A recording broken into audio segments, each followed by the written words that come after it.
If Height does not win this is such a missed opportunity. Yeah. Oh, but he could even lose this. 98! No, that's too much. David, I don't know what to say. I need a moment to recover from that.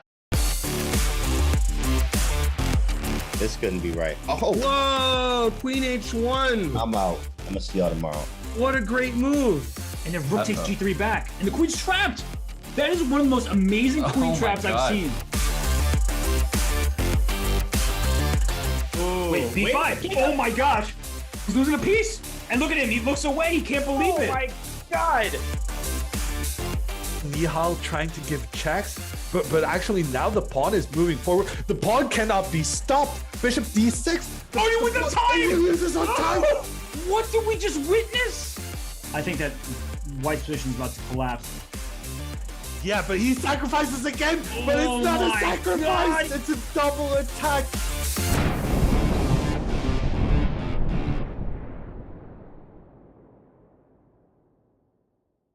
Classified trading is a game really that you're playing with competitors and basically every market participant in the world.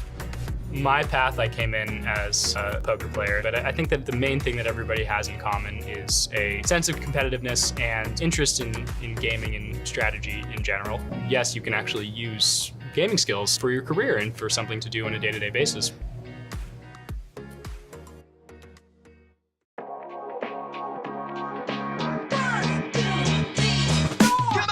Today, the queen is going to be chased by a swarm of angry bees. Well, actually a swarm of angry minor pieces. We're going to look at a queen battling against the minor pieces, and most of today is going to be a queen versus two minor pieces, but occasionally, when you give away your queen, you get 3 bumblebees, and I would say 3 bumblebees can overwhelm a queen most of the time. Now, before we get started,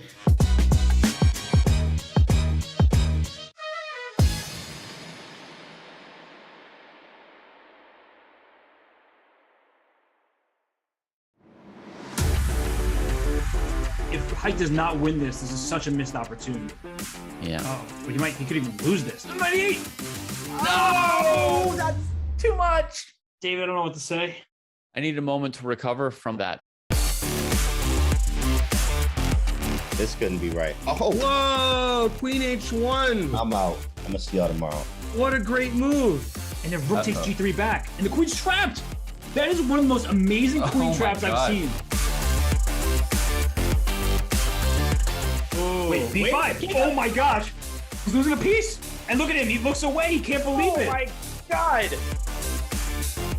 Nihal trying to give checks, but actually now the pawn is moving forward. The pawn cannot be stopped. Bishop d6. Oh, you win the time! He loses on time. What did we just witness? I think that White's position is about to collapse. Yeah, but he sacrifices again, but it's not a my sacrifice. God. It's a double attack.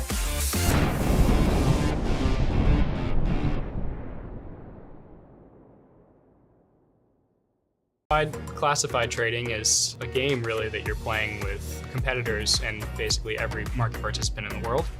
My path, I came in as a poker player, but I think that the main thing that everybody has in common is a sense of competitiveness and interest in gaming and strategy in general. Yes, you can actually use gaming skills for your career and for something to do on a day-to-day basis.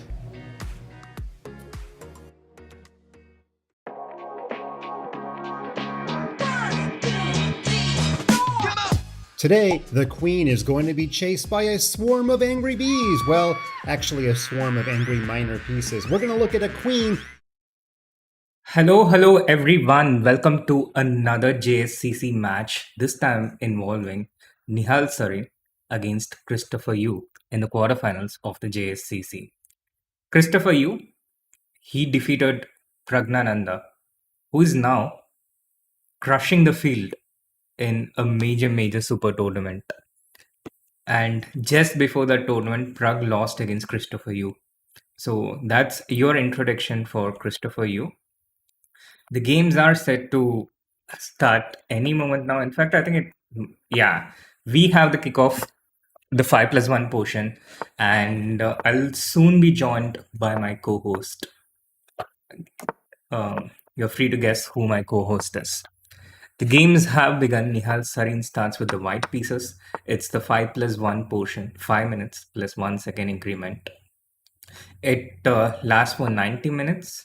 It then goes on to the 3 minutes plus 1 minute portion, consisting of 60 seconds, and ends with the 1 minute plus 1 second, consisting of 30 minutes. This is the format, and Christopher Yu, he's rated. Just give me a moment. Yeah, the Junior Speed Chess Championship. He's rated 2532 FIDE. He's the 9th seed, and he has a world ranking of 27 amongst the juniors. And I remember Christopher Yu came into prominence when I wouldn't say came into prominence, but he came into my attention when Nihal was playing in the first ever Fisher Random Championship. It was, I think, a Fisher Random World Championship. Yes, this is not the first World Championship which is hosted on chess.com, which was recently announced. But there was also the Fisher Random World Championship. And I and Nihal, we were playing the qualifiers from the same hotel room. I qualified quite comfortably. For Nihal, it took a bit more of an effort at that time. And he was playing against Christopher Yu in the last round. And it was not easy for Nihal to win that game. It stretched him all the way. So, Christopher Yu, that's your introduction for him. Nihal Sarin, on the other hand, two-time Junior Speed Chess Championship winner.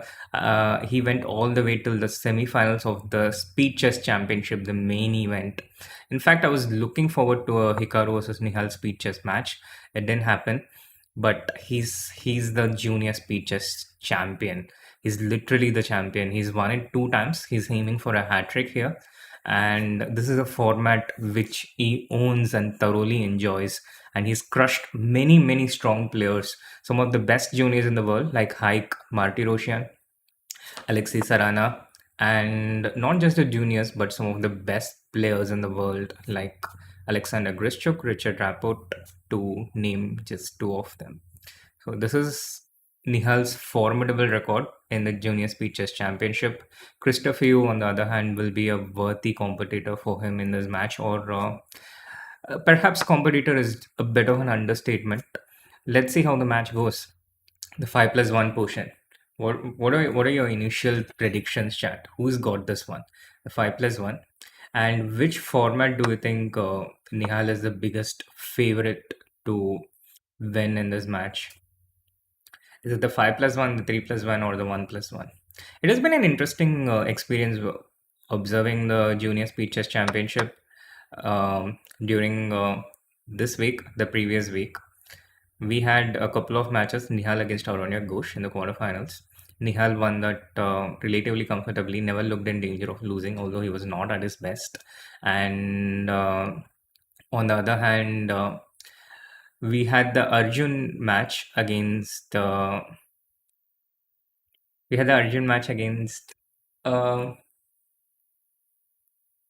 guys, the chat distracted me. Arjun match against Denis Lazavic, and Dennis gave one hell of a fight, but wasn't able to quite beat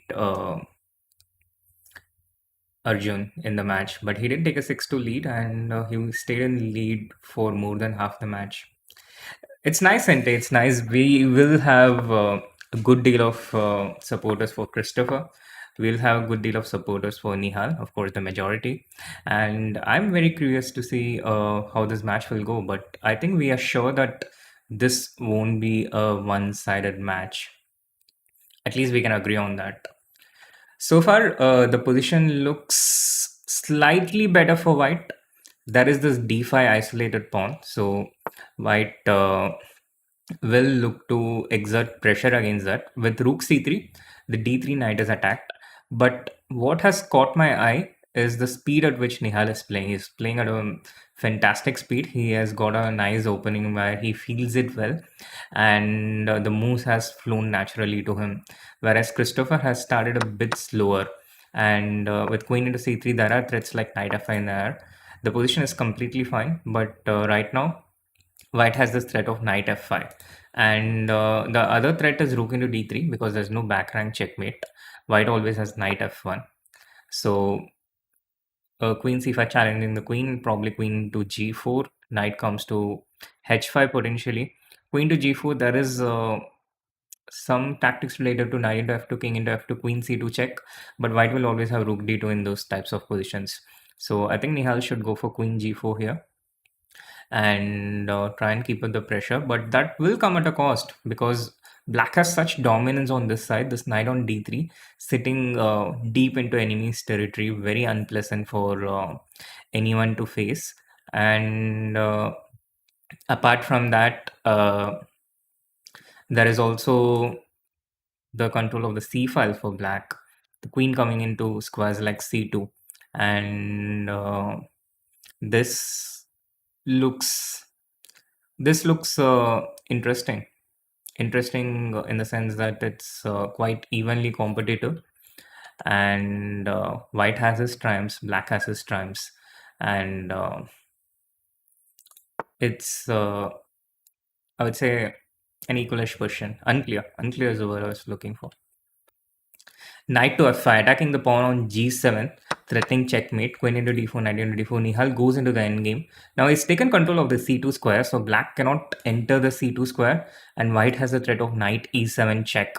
So this gives this takes away some of the problems for black, but on the other hand, this also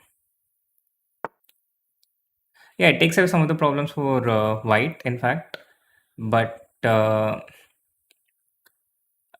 by a whole lot. I think black still has a lot of activity, counterplay on the queen side, and white doesn't really have anything going on the d5 square, d5 pawn, nor any threats on the king side. So black is completely fine. And even in this endgame with isolated pawn, the d5 pawn is very easy to defend. These two pawns will get traded, and I think the first game is likely to end in a draw, which again brings a massive contrast from the Arjun speeches match and Nihal's speeches match. Arjun's speeches match was a bloodbath, and it didn't have any draws for a really long time.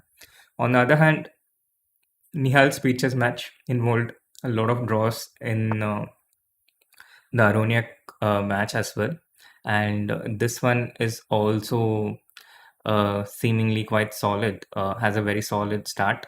The biggest pain point for white in this position is he can't get his king. I don't like this move knight e2 check. Looks a bit too straightforward. It does equalize, but with the bishop on a6, the problem for white was he was not able to get his king out.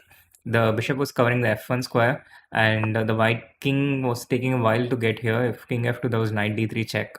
Now things do become a bit more straightforward for white. King to f2, and he has to try and get this knight back into the game. Not easy so far. Bishop will go back to g4, pawn to h3, and the bishop will go. I'm not quite sure where it goes, and Christopher has only 20 seconds remaining. Bishop to h5 doesn't look good. This doesn't look good. King to c3. Yes, black still has counterplay. The evaluation bar is staunch on being equal, but if this knight gets into the game, which it can from g2, e1, and d3, then white is in with a chance to exert pressure. So this looks better for white, chat. This looks better for white. And of course, Mohak, I follow everything. I'm like Sauron's eye. I keep a track on everything under the sun. The top tournaments like COV, PogChamps, and even the Discord events. Yeah, with this pawn on b5, the black king doesn't have access to the a4 square anymore. White just goes g3, knight g2, knight e1, knight c2, knight d4, gets this knight into the game first, and then Nihal will look to figure out a way to try and force his way into black's camp. g3, knight g2, knight e1, knight d3, or g3, knight g2, knight e1, knight c2, knight d4. Either way, I think g3 is pretty much a move that has to be played sooner or later. How many of you here got the Sauron reference, by the way? Any of you here watch watch or read Lord of the Rings. It's Sauron, guys. It's Sauron.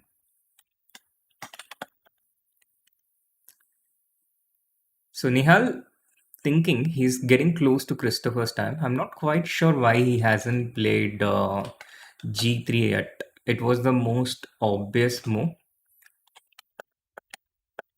but I'm not quite sure. It's the most obvious plan in this position. Knight f3 would end in a quick draw. He goes back king c3. Are we guys going to see a draw after 1 minute of thing? What exactly? He wants to get the king to d2 and then get to g3, knight g2, knight. I'm pretty sure Nihal is not going to make a draw here. But what is this triangulation for? Is he? Okay, I see the point. You go g3, knight g2, and then black goes bishop f3 and bishop e4. This is what is going to happen. King to d6, knight g2, knight e1, and eventually this bishop goes to e4. He was just waiting for this, and from here also the black bishop totally controls the white knight. Go king d6. Oh my god, with 2 seconds remaining, Christopher goes for this move h5, a very committal move, allowing this white king into black's camp.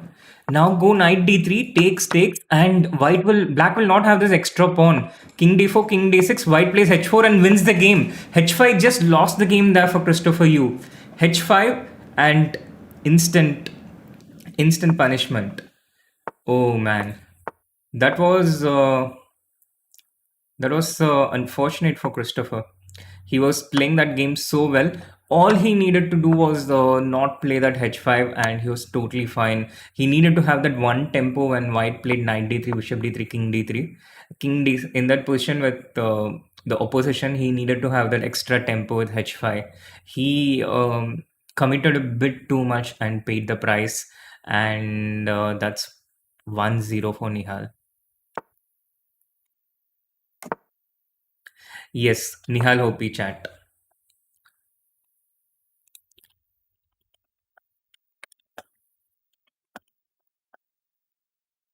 A very unusual opening in the second game with 3 bishop f4. The common moves are knight f3 and knight c3 here. I can't say I've seen a lot of bishop f4, but Nihal replied very quickly. And the position he's got out of the opening doesn't feel great, to be honest. He's not getting this pawn to e5. He's not getting this pawn to c5. Neither of these moves happening.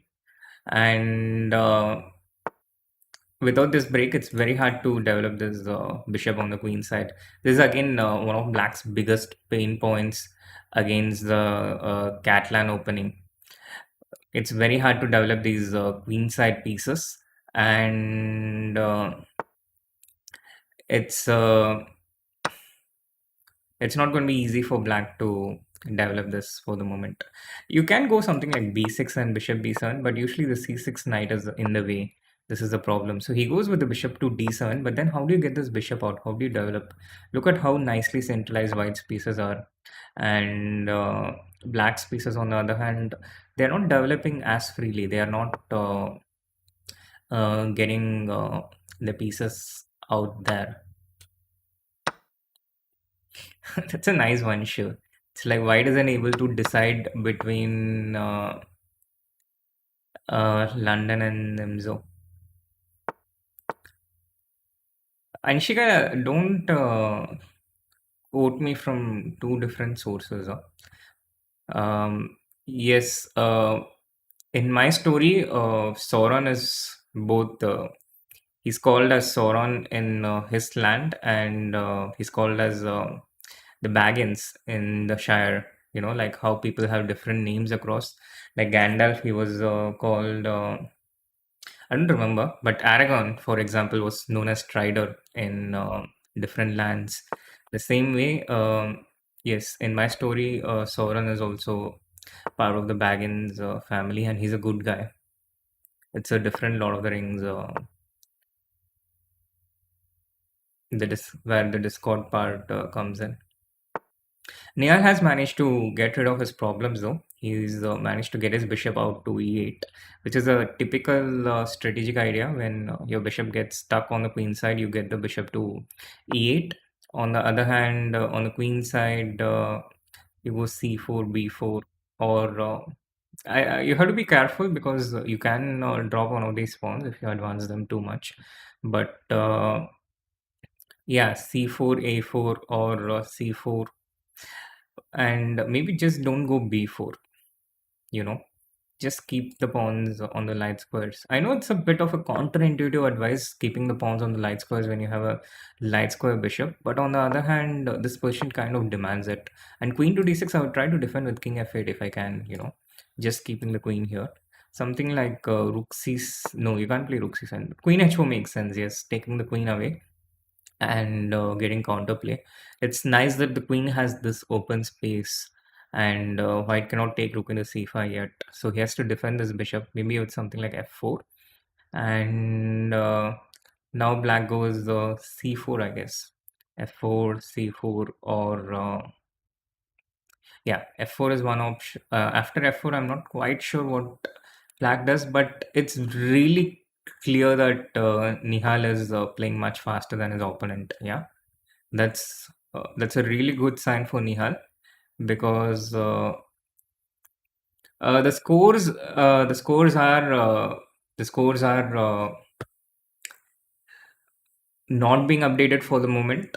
It will take a while for things to get smoother on the stream, and but you can follow the scores near the players' names, and I don't think we're going to be able to uh, get the players' names also from the top of their face, from the top of the camera, but again you can see the players' names kind of on their camera itself. So with some jugad we are making things work, but it's going to take a long while to fix things, chat, because I can't make it look perfect while talking and making moves and everything. Okay, so rook b6, rook into b6, queen into b6, and I guess just queen d8 for the moment.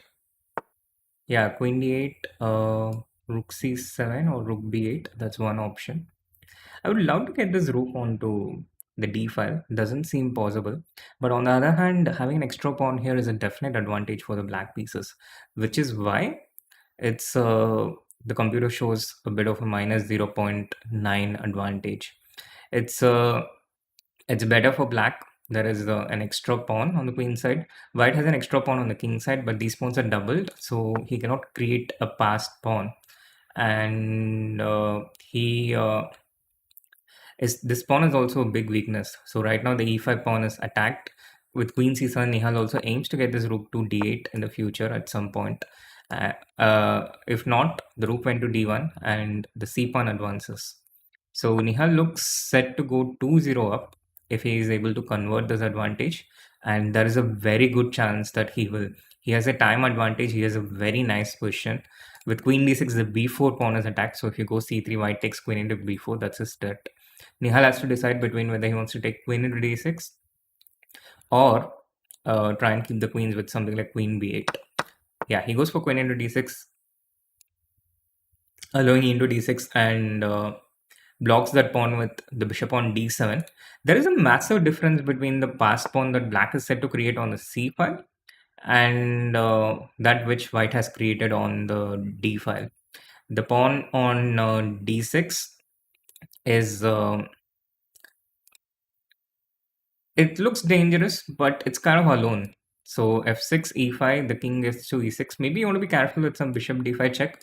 But if the king comes to e6 and takes this pawn, yes, he goes g5. He wants to get it to e5 and threaten this pawn. The king is a lot nearer to this d6 pawn compared to the black pawn on c3.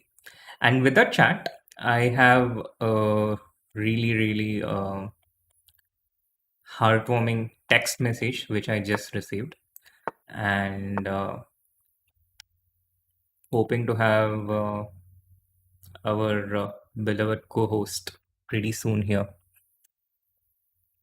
I do hope she's more of a happy crocodile than a hungry crocodile on the stream today, because it just didn't feel great to have dinner in front of someone who had been starving, if you were on the previous stream. Let's get Katie's boys here first.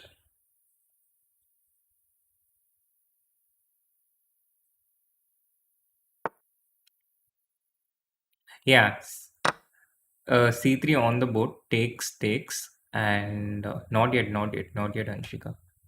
Hang on there.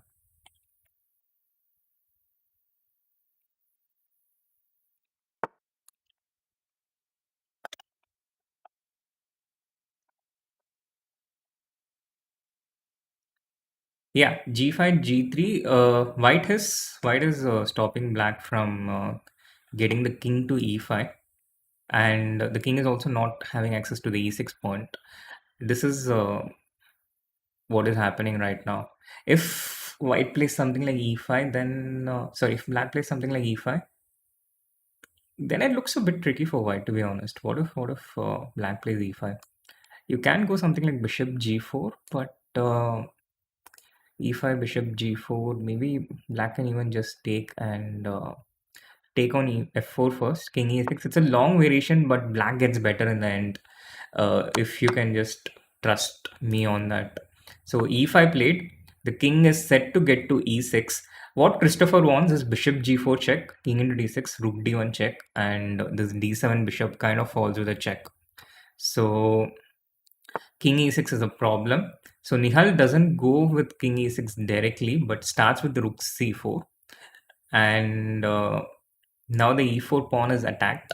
White can go king E3, defend it, but black can just take the H3 pawn and be a pawn up for the moment. He takes this pawn, and then the C and the D pawn get traded, and in the end, Nihal is likely to be a pawn up.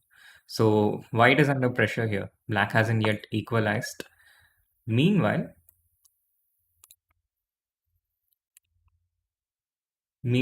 hi.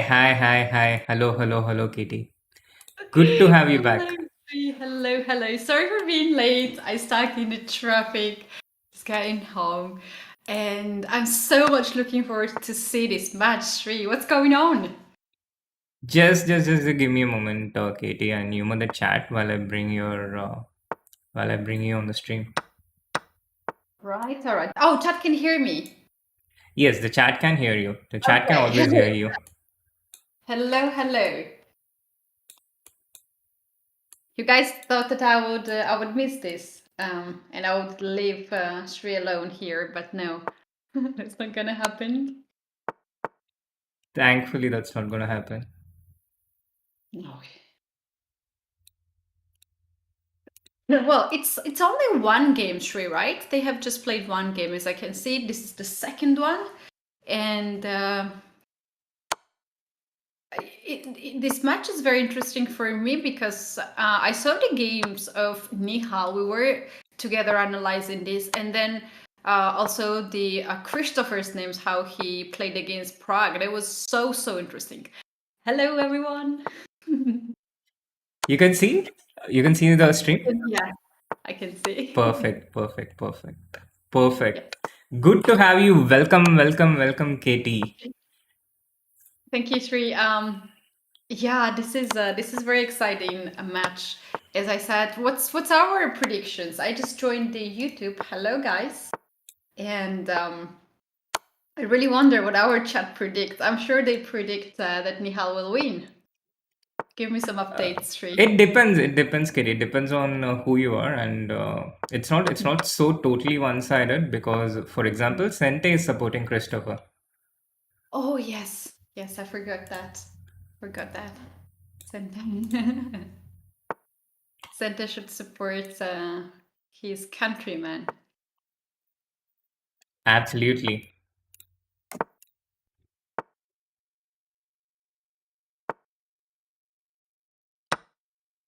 All right, here we have the full board on the screen, and this is very interesting opening. I can say that I play this kind of variations, and it's very interesting for white, who just don't delay all these main lines. And G5, that's going to be very interesting. Yes, before we get into this game though, I'm really sorry, chat. I missed the end of the previous game. It was around I think this point where we missed it. And Nihal managed to win this game. He managed to queen the a pawn and win the second game, and went on to get a 2-point lead. Really apologize for missing this moment, but this was the last position, and yeah, white Nihal won this, and it's a 2-0 score for Nihal. So this is what we have at the moment, and we are in the third game right now. We will have the evaluation bar and we'll have the timer and everything fixed now that Katie is here to take care of the actual commentary. Okay, so yeah, here we have also the engine bar. I like to see engine bar because with this we can see easily who blunders and if there is some checkmate or not. But here what I know about this opening tree is that Black is very active. Black tries to use this pin on c3, this bishop on b4, queen a5. They are just targeting white's king and the knight.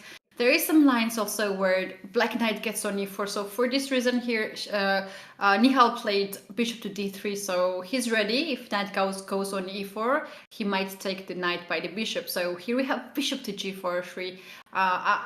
Probably he wants to take the knight on f3. And then push d4.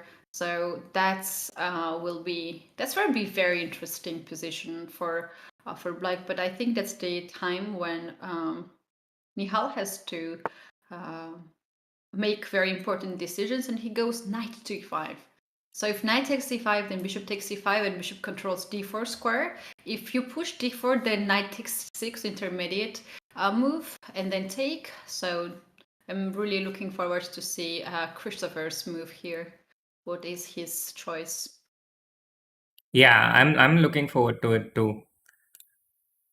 And so far, Katie, Nihal has been playing a lot faster than Christopher. He's been playing faster from the beginning, and he's also seemingly getting better positions right from the start. You saw in the Aroniak match against Nihal, Nihal was a bit slower and he was a bit more circumspect. Yeah. Yeah, I agree. I don't see this game, but he's making these decisions now, and it's really fast. There is a question in our chat, where is the score? Sri is going to fix that, and you guys, meanwhile, there is scores on the board just right next to the names. Now, as you can see, there is 2 points for Nihal. He won 2 games, and Christopher has not scored yet, so he has zeros. Just you can take a look at that score as well if you don't see it on the screen. On the other side. Now there is a check, and the question is where the king goes. He's not going to play bishop e2 to just close this check, because he would lose a piece in this way. He plays king to f1, and Christopher's idea was this, like to sacrifice a pawn, open up the lines, and to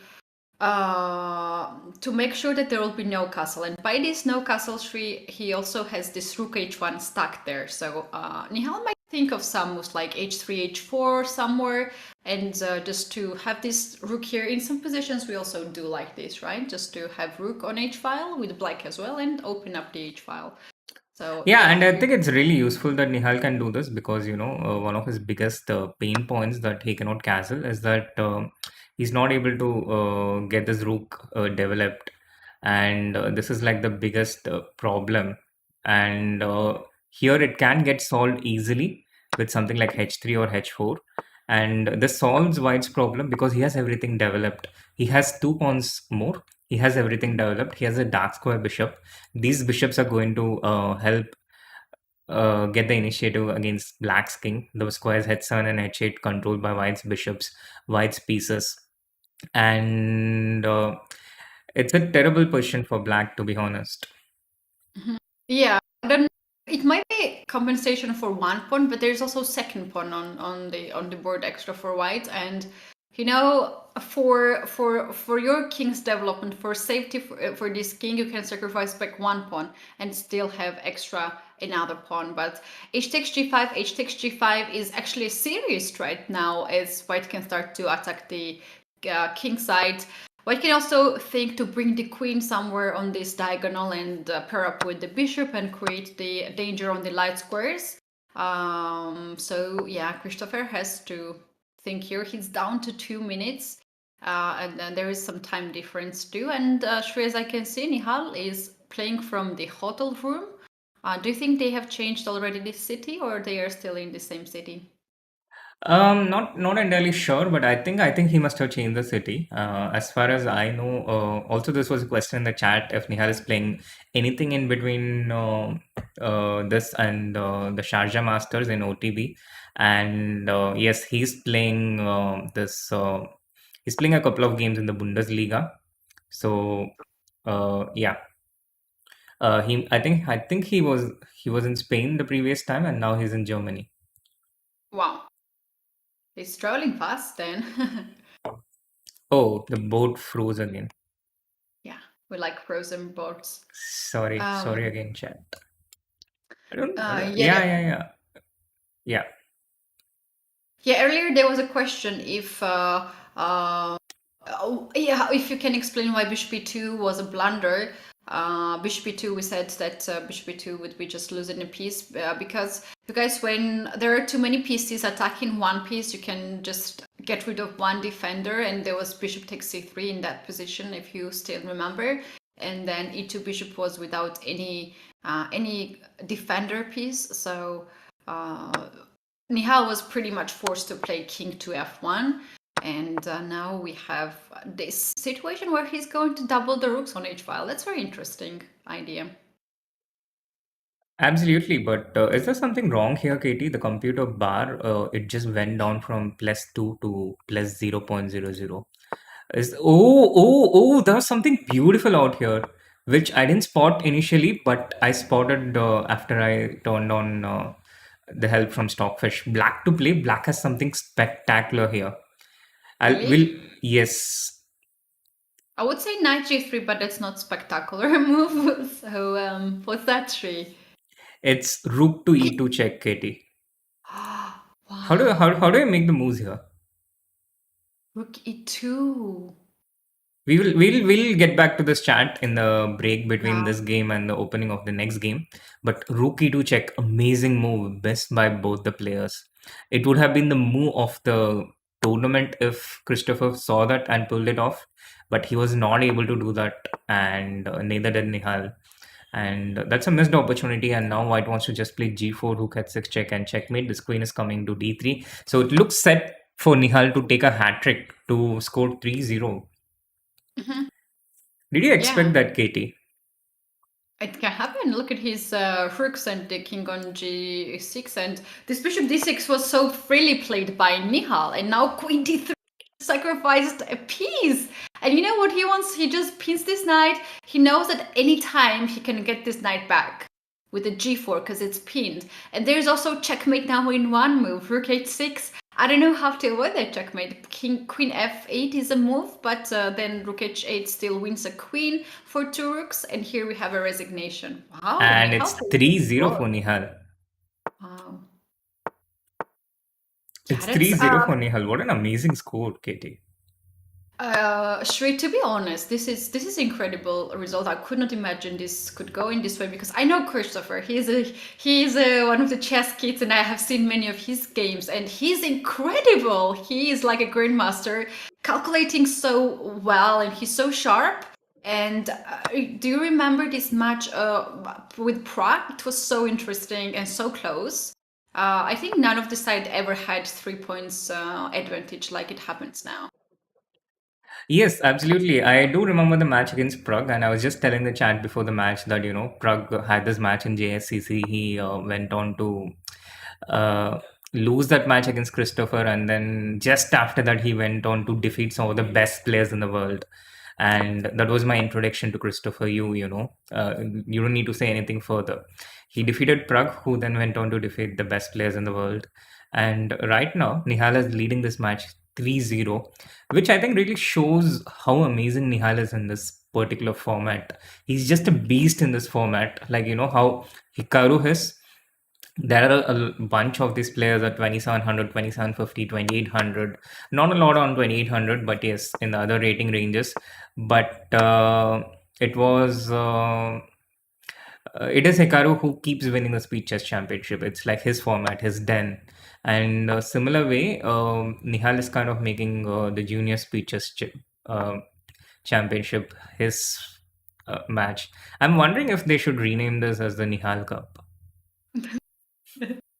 I think Indian side should have some new tournaments, organize a new tournament for Nihal, and name it Nihal Cup.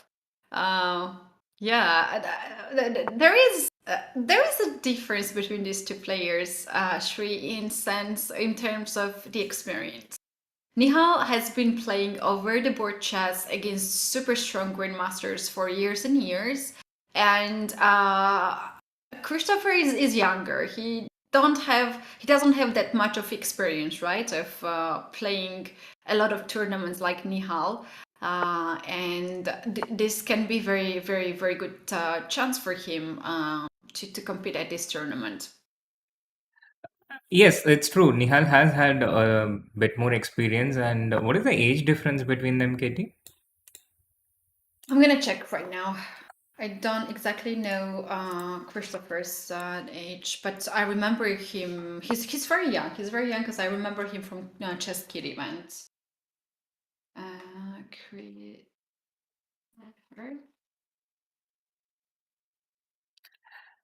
Yeah, but the whole time you expect Nihal to be the younger opponent in almost everything that he plays, and out here we have started having these matches where Nihal and Prag are the younger kids in the match. True. I just checked now that Christopher is just 15 years old. So. Wow, he's just 15 years old, so he's like 3 years younger than Nihal. Yeah, true. In 3 years, he can improve a lot. Indeed, and I just read about him that he got this title with undefeated performance. He never lost any game when he got his title, International Master, in 2020. So once again, I just repeat this all the time. It is just so sad for these junior players or chess kids who just started to just rise as a stars, and they don't have possibility to travel and play international tournaments because of the lockdown. Because of the lockdowns, because of the restrictions, because of the cancel flights. You cannot just freely travel nowadays because it's like takes longer, it takes more. So yeah, just a different reality, right? So Yeah. what's True. going on here in this position? To be honest, I'm not a big fan of King H1 or King H8 moves, because very often after these moves, I'm losing the game because F2 pawn is always dropping by the check. So it has to be okay. Now King H1 back. Yeah, and there are these King H1 moves when you prepare for attack, and there are these King H1 moves you kind of do because you have no other good option. And this clearly seems to be falling in the second category. Christopher was doing it more because he had to, rather than because he was preparing for some kind of an attack. And in this endgame, White does have the pair of bishops, but this pawn on F3, the pawn on F2, bad pawn structure for White, really bad pawn structure for White. And this f4 square is very inviting for the black knights. So rook to e6, rook to d6. First protect this pawn. Even if black allows this bishop into f6, g into f6, let's say play something like h6 and white takes this, then the white knight has access to the f4 square. So Nihal goes for exactly this. He'll get his knight onto f4. He has another nice position with almost a minute ahead on the clock.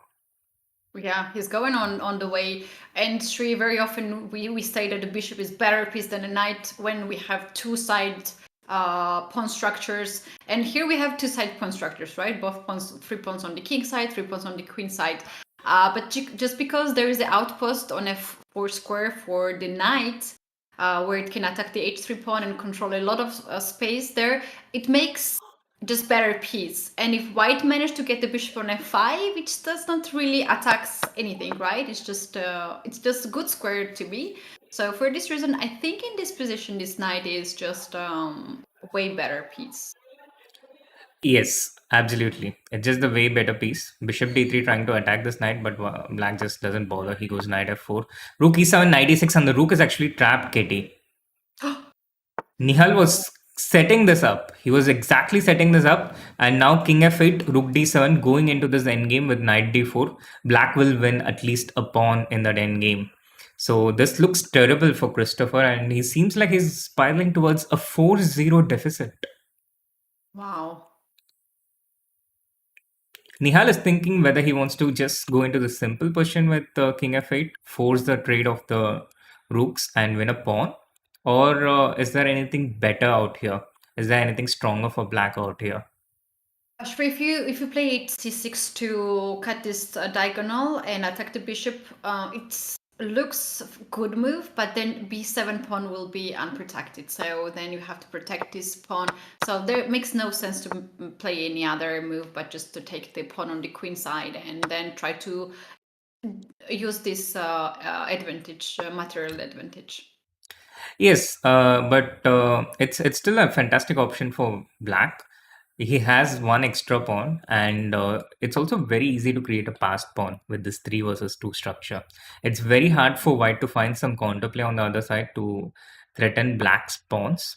And on the other hand, for black, it's so easy to create a passed pawn. Just play something like b6 and c5, and you have your passed pawn.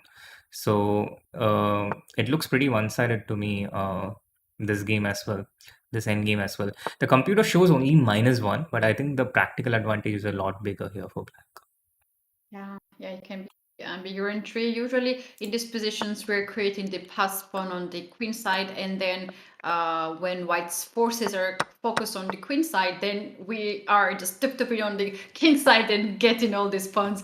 So that's why here white kept this a pawn. So if white is anyway going to the queen side, maybe it's good to keep as much pawns as possible here, because bishop will be stronger if still there is some tension on both flanks. Bishop is just fast and can control the passed pawn and can also defend his own weaknesses. So yeah, I like this centralized king on e4 to be honest. And I don't really see how black is going to just kick this back. Maybe just knight e5 here. Knight e5 and c4. I'd want to be careful with the c4 pawn, because then you can target it. But yeah, I think black has to go towards that, because if the king goes towards that side, then these pawns become weak. And if white keeps the king, then the c pawn advances. So I think either knight to e5, or you can give up this f7 pawn, get this knight onto d4, play something like f5 check. And yeah, that's exactly what he goes for. Knight to d4 looks very strong to me. He's going for knight b5, knight c3, and take the a pawn tree. If you take f7, I go knight b5, a4 is master play there, and then knight c3. So a4 here we have, and now white wants to take f7 pawn. Yeah, now white wants to take the f7 pawn, but black can just defend it with knight e6. Yeah, maybe start with f5 check. F5 check, if king goes to f4, then... Oh, wait, why did he just give up the f7 pawn? He just doesn't care about it, yeah? He literally doesn't care about the f7 pawn. I thought he would play f5 and f6 to control e5 square, and then to bring the king go on c6, b6, a5. I thought that was his idea. Yeah, I thought the same too, but he just gave up the f7 pawn. And again, I was thinking if he might do some knight e6 check, but no, he's just going for this position. Even now, knight e6 check, king e5. It's a bit inconsequential giving up this f7 pawn, Keti, because it was a double pawn. And the position we have right now for black, this is also a big advantage, despite the material being equal, because this pawns on f3 and f2, not really useful to create a passed pawn. On the other hand, yes, knight to f4, knight g2 check with a threat of taking this pawn, knight to g2. This pawn is set to fall. and black can come back knight f4 and try and take this pawn, or just start attacking these pawns.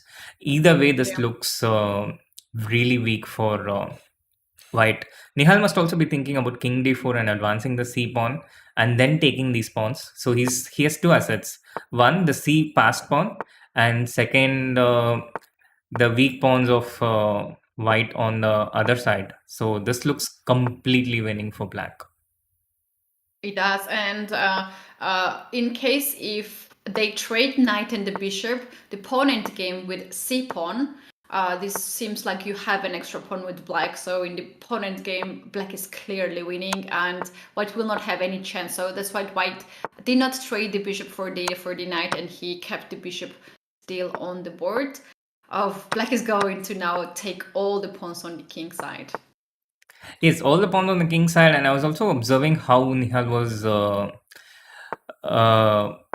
he was exerting pressure on Christopher on the clock. Christopher had 1 minute for a really long time, and with that Nihal goes 4-0 up, and there is a 6-minute break at this portion, Keti. We're at the 45-minute mark of the 5+1 portion, the 5-minute plus 1 second portion, and Nihal has started with a perfect 4-0 score.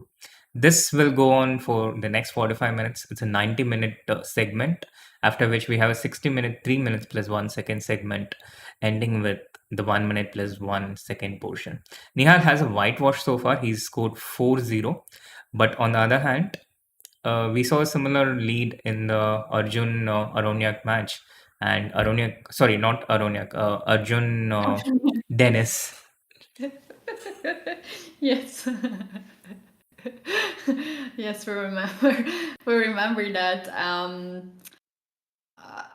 I'm thinking in this match, seeing the Nihal's previous match, that he had the advantage in this portion, in blitz portion, and then he lost a little bit in the bullet portion. I think Christopher might count on the bullet portion.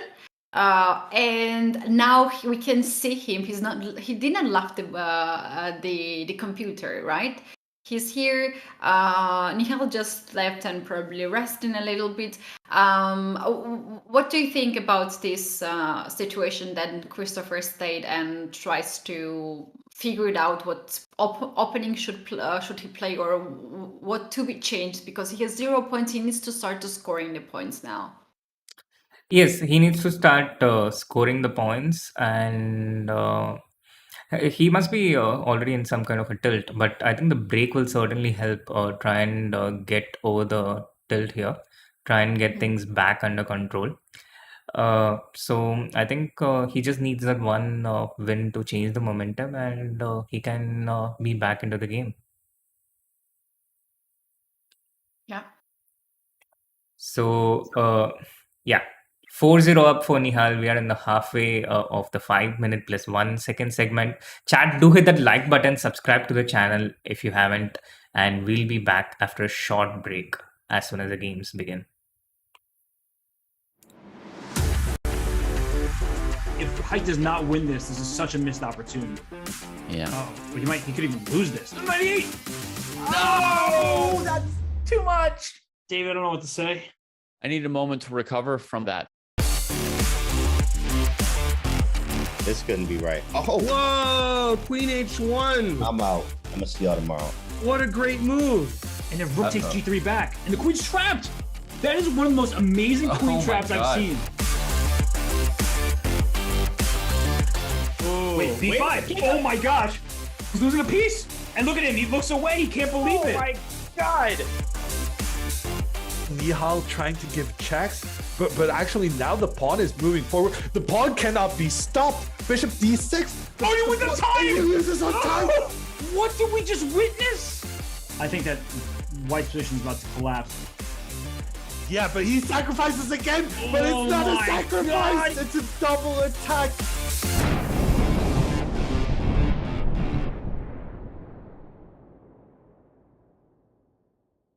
Classified trading is a game really that you're playing with competitors and basically every market participant in the world. My path, I came in as a poker player, but I think that the main thing that everybody has in common is a sense of competitiveness and interest in gaming and strategy in general. Yes, you can actually use gaming skills for your career and for something to do on a day-to-day basis.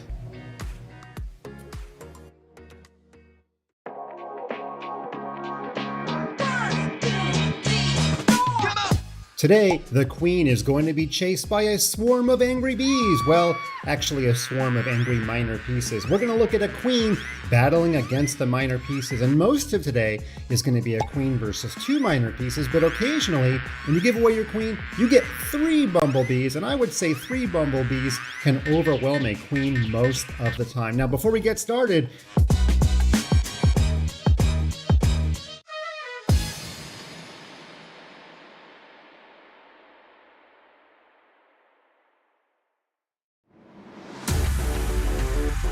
If Height does not win this is such a missed opportunity. Yeah. Oh, but he could even lose this. 98! No, that's too much. David, I don't know what to say. I need a moment to recover from that. This couldn't be right. Oh, Whoa, Queen H1. I'm out. I'm gonna see y'all tomorrow. What a great move. And then Rook takes G3 back, and the queen's trapped. That is one of the most amazing queen my traps I've God. seen. Wait, B5. Oh my gosh. He's losing a piece. And look at him. He looks away. He can't believe it. Oh my god. Nihal trying to give checks, but actually now the pawn is moving forward. The pawn cannot be stopped. Bishop D6. Oh, you win the time! He loses on time. What did we just witness? I think that White's position is about to collapse. Yeah, but he sacrifices again, but Oh it's not a my sacrifice. God. It's a double attack.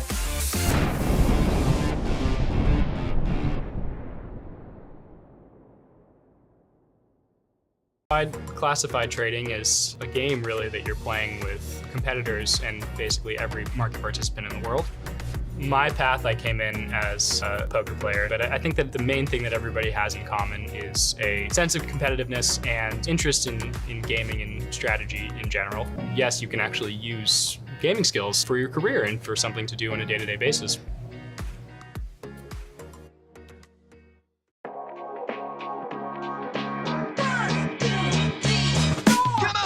today, the queen is going to be chased by a swarm of angry bees. Well, actually a swarm of angry minor pieces. We're going to look at a queen battling against the minor pieces, and most of today is going to be a queen versus two minor pieces, but occasionally, when you give away your queen, you get 3 bumblebees, and I would say 3 bumblebees can overwhelm a queen most of the time. Now, before we get started,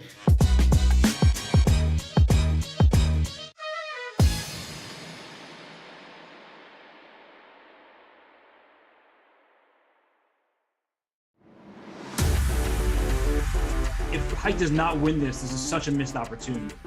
Yeah. Oh, but he could even lose this. 98! No, that's too much. David, I don't know what to say. I need a moment to recover from that. This couldn't be right. Oh, Whoa, Queen H1. I'm out. I'm gonna see y'all tomorrow. What a great move. And then Rook. Welcome back to the Junior Speed Chess Championship between Nihal Sarin and Christopher Yu. To take you back to what just happened, Nihal has a score of 4-0. He's leading by 4-0. And that's the halfway of the 5-minute plus 1-minute portion. The second half resumes now. And it's a question of when Christopher Yu is able to strike back. Mhm. What do you think, Keti?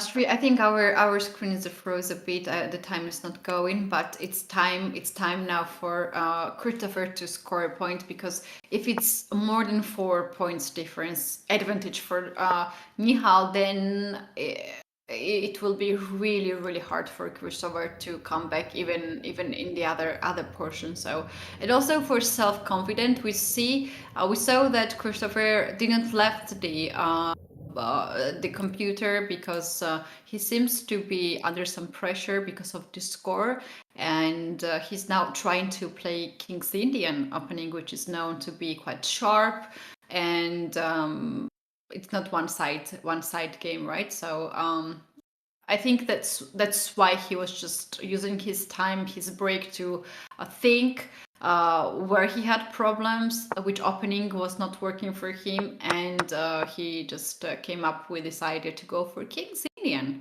which I like very much. I like King's Indian positions. Yes, indeed. It's a fighting opening chosen by Christopher, and he wants to try and hit back. But on the other hand, it can have two effects. It can make things worse and worse if you don't end up pulling back a comeback. So a 4-0 score can become 5-0, and in these situations, I think the most rational thing to do is try and break things with a draw, which is also the classical Soviet approach. When things are going bad for you, or whenever you feel like you wanted to break the momentum, you try and get a draw. But two things, yeah. First of all, in the speed chess championship format, it's not as easy to make a draw as it is in a classical world championship format or a match format. It's there is a lot less room for solidity here. And second, when you're down, you really want to just try and hit back. You just want to. Oh wait, was that The knight is not hanging. No. Bishop on e3 is under attack, and there, yeah, if g5, then knight c4. You just pointed out 3, and for this reason, white played here b3. So now g5 is a threat. Yes, but now g5 is a real threat. Yeah, how do you defend against it? You have to bring this knight back on d7, c6, if you want to c6. Yes, and now I go knight d5, I go g5, I go f5, and it looks like white is just crushing black here, Keti. Looks like things are going This is pretty very much the good same position way. for. Yeah. This is very good position for white. Indeed, there's a full domination on the king side with these pawns on the 4th rank. Also, at some point, white just can go queen d2, rook d1, and use this pawn, backward pawn on d6. And yeah, there is also a hole on b6 square, so it makes me feel like white can easily control c file as well. So yeah, it's just a better position for white. Yeah, it's a better position for white in every aspect imaginable. Although Christopher has managed to catch up a bit with the time factor. He isn't lagging behind so much on time as he was in the previous game so far. The time is more or less equal. He's playing a bit faster. At least he's trying to play a bit faster, but at the cost of his position. And now, who is going to save this queen on h4? I'm just going to play bishop f2, try and play knight g3, trap the queen. How are you going to save this queen as the black pieces? It's so hard to answer on this question. He actually went there to sacrifice a piece for 2 pawns, but Nihal says, I want more than that. I want more, yeah. Take your piece, and then I will also take your rook. So after all, white got rook for 2 pawns. Yeah, rook for just 2 pawns. Black hasn't really opened any lines against white's king. The bishop on g2 protecting white's king completely. Black's pieces on b7 and c6 not really making much of contribution. On the other hand, there is this dark square bishop which defends the diagonal and also can create threats on this diagonal in the future. So rook into c1 attacking the c6 knight.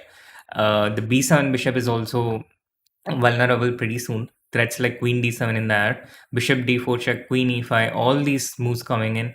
It's a fiasco for black, this position. Oh yeah, it's not easy. If black has dark square bishop, black can think of some attack on the king side, but now he's trying really his best. There's not even knight f3 move because the knight is pinned. White just played rook to c7, going after bishop on b7, and also f7 pawn will be having this hanging. This is a full domination. Oh, there's a oh! Did he just miss this? Did Nihal miss this? Do you think he saw this coming? I think he missed this. Wow, Christopher just tricked the 3 of us, including Nihal. Ooh, yeah, I didn't think it was coming. That is indeed the most surprising part. Yeah, that he tricked Nihal. Why not rook takes c5? Because of check on the back rank, and then queen f8. Probably there was a check. Yeah, rook takes c5. I think it's checkmate. Queen. Yeah, but he could have taken with the queen, but that would go into the endgame. And Christopher wants to just checkmate. He wants to just attack. But this doesn't look like a very rational decision to me. It looks like white can go knight g3, bishop into g2, and now just attack the queen, yeah? Knight g3, bishop into Also g2. play knight f4 3 there, just to guard g2 bishop. Yeah, knight f4 was also possible. But here, he just wants to go into the endgame Keti. He wants a safe endgame. He's had enough of these tricks. He wants to go into the endgame with piece up and just 2 pawns compensation for that. So king is on f3. The knight potentially coming to e4. Black has 2 pawns for knight, but because of this 2 pawns on the queen side, things are getting harder for black because white can get a pawn, one of these pawns. And now we see this rook to d5. I'm surprised to see him move f5 at the beginning. I thought he would go rook d5 right away. But yeah, here we have it. After, if black plays here king to rook to e5, maybe white wants to play king d4 to centralize the king. And now what we have on the board is that knight is going to d4 probably. Yeah, knight is going to d4 or maybe even to c3 to try and attack these pawns and capture them. Pawns on b5 and a5 definite weaknesses out there. And the knight can go to c3, the knight can go to d4 and try and exploit these weaknesses. But I like knight c3 just a bit more because it looks like white is winning the pawn by force. But on the other hand, the king is moving away from the f pawn, so that's the risk that Nihal has to evaluate. Yeah, there's these two ways. There might be also rook a6 move, so this why Nihal took quite a lot of time here. He's down to 50 seconds, but it's actually is worth it to spend this time because this can be a very critical decision for him, which pawn to take. Because as we can see, black also started to push the pawns. Probably he wants to play g4 to trade white's pawn on the king side and just have these two past pawns, right? So they can become some strength. And look what Nihal does. He just kept the king in front of the f pawn.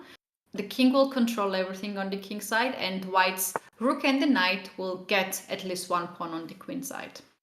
Yeah, but Christopher's not letting him have it so easy. He's not allowing this knight to stay on d4. If the knight moves, then maybe some rook d3 and rook into b3 and attack these pawns.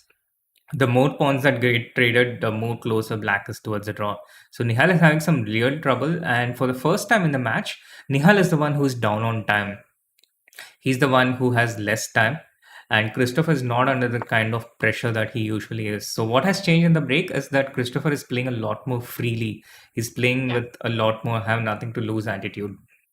Nihal, on the other hand, he was so winning in this game. He was so completely winning, but his quality seems to have dropped a bit, which can also happen when you have won a lot of games.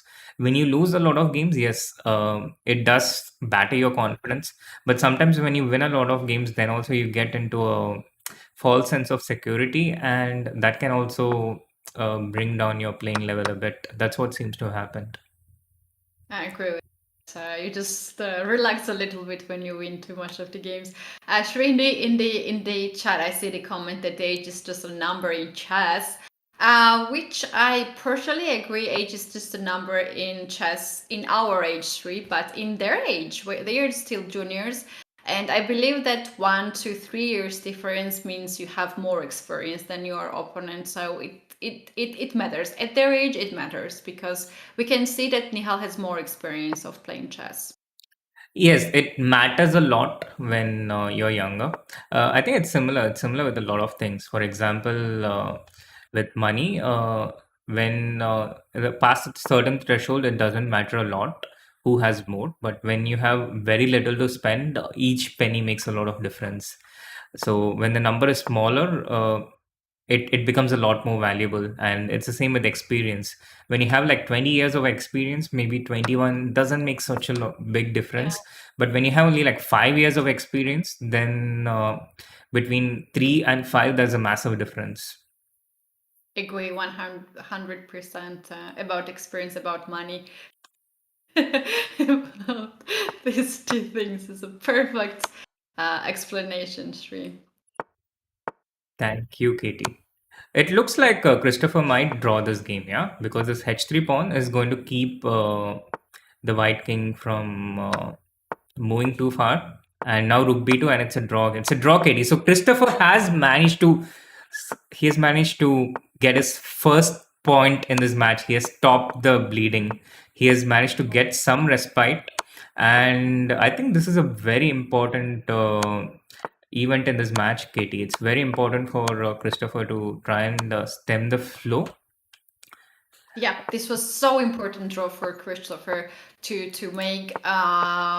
He needs to get his confidence. He knows he's good, but he needs to know this is a good day for him. He can make a draw. If he can make a draw, he can also score. And for Nihal, it can be a wake up call, because at some point he relaxed. He had an extra piece for 2 pawns and very good position, and he just missed this win. And it's better for Nihal not to think what was the position before and something like, oh my god, this can cost me something in the future. So it's good just to focus now on this game. This is a new game for both players. And as you just mentioned, Shri, it's so clear that Christopher plays faster now after the break. Yeah, Christopher's playing faster. He's playing a lot more freer. And Nihal, I don't think he would be too perturbed by what happened though, because yes, okay, it's a draw, but it's not such a massive disaster. It's just one draw, and I think 4 point lead is a massive lead in the context of this match. We have seen the importance of the scoreboard pressure. We have seen what good lead does to you when you get there early, and how difficult it makes things for your opponent. Even when you win a game, you're not really making things any easier. You're not really coming any closer. So it is great for Christopher, but he's still so far away from getting back into this match. I think Christopher will need to get a winning momentum of at least 3 games in a row in order to be able to challenge Nihal in this match. Yeah, I agree with that. But here we have this position. For now, we cannot see that any of the side has big advantage or some clear advantage. What I really like here is the center of white pawns, white side. These pawns just create more space, but for more space, you also need more pieces. And luckily for black, there are not too many pieces, and also Black's pawn structure is just very typical, and it's just fine. For now, queen a4 stops white's queen to move around, because if you play queen g3, for instance, then d4 pawn will be hang. I do like this move, knight to b1. This knight comes to c3 to close the file that black controls, and also to get rid of this queen on a4.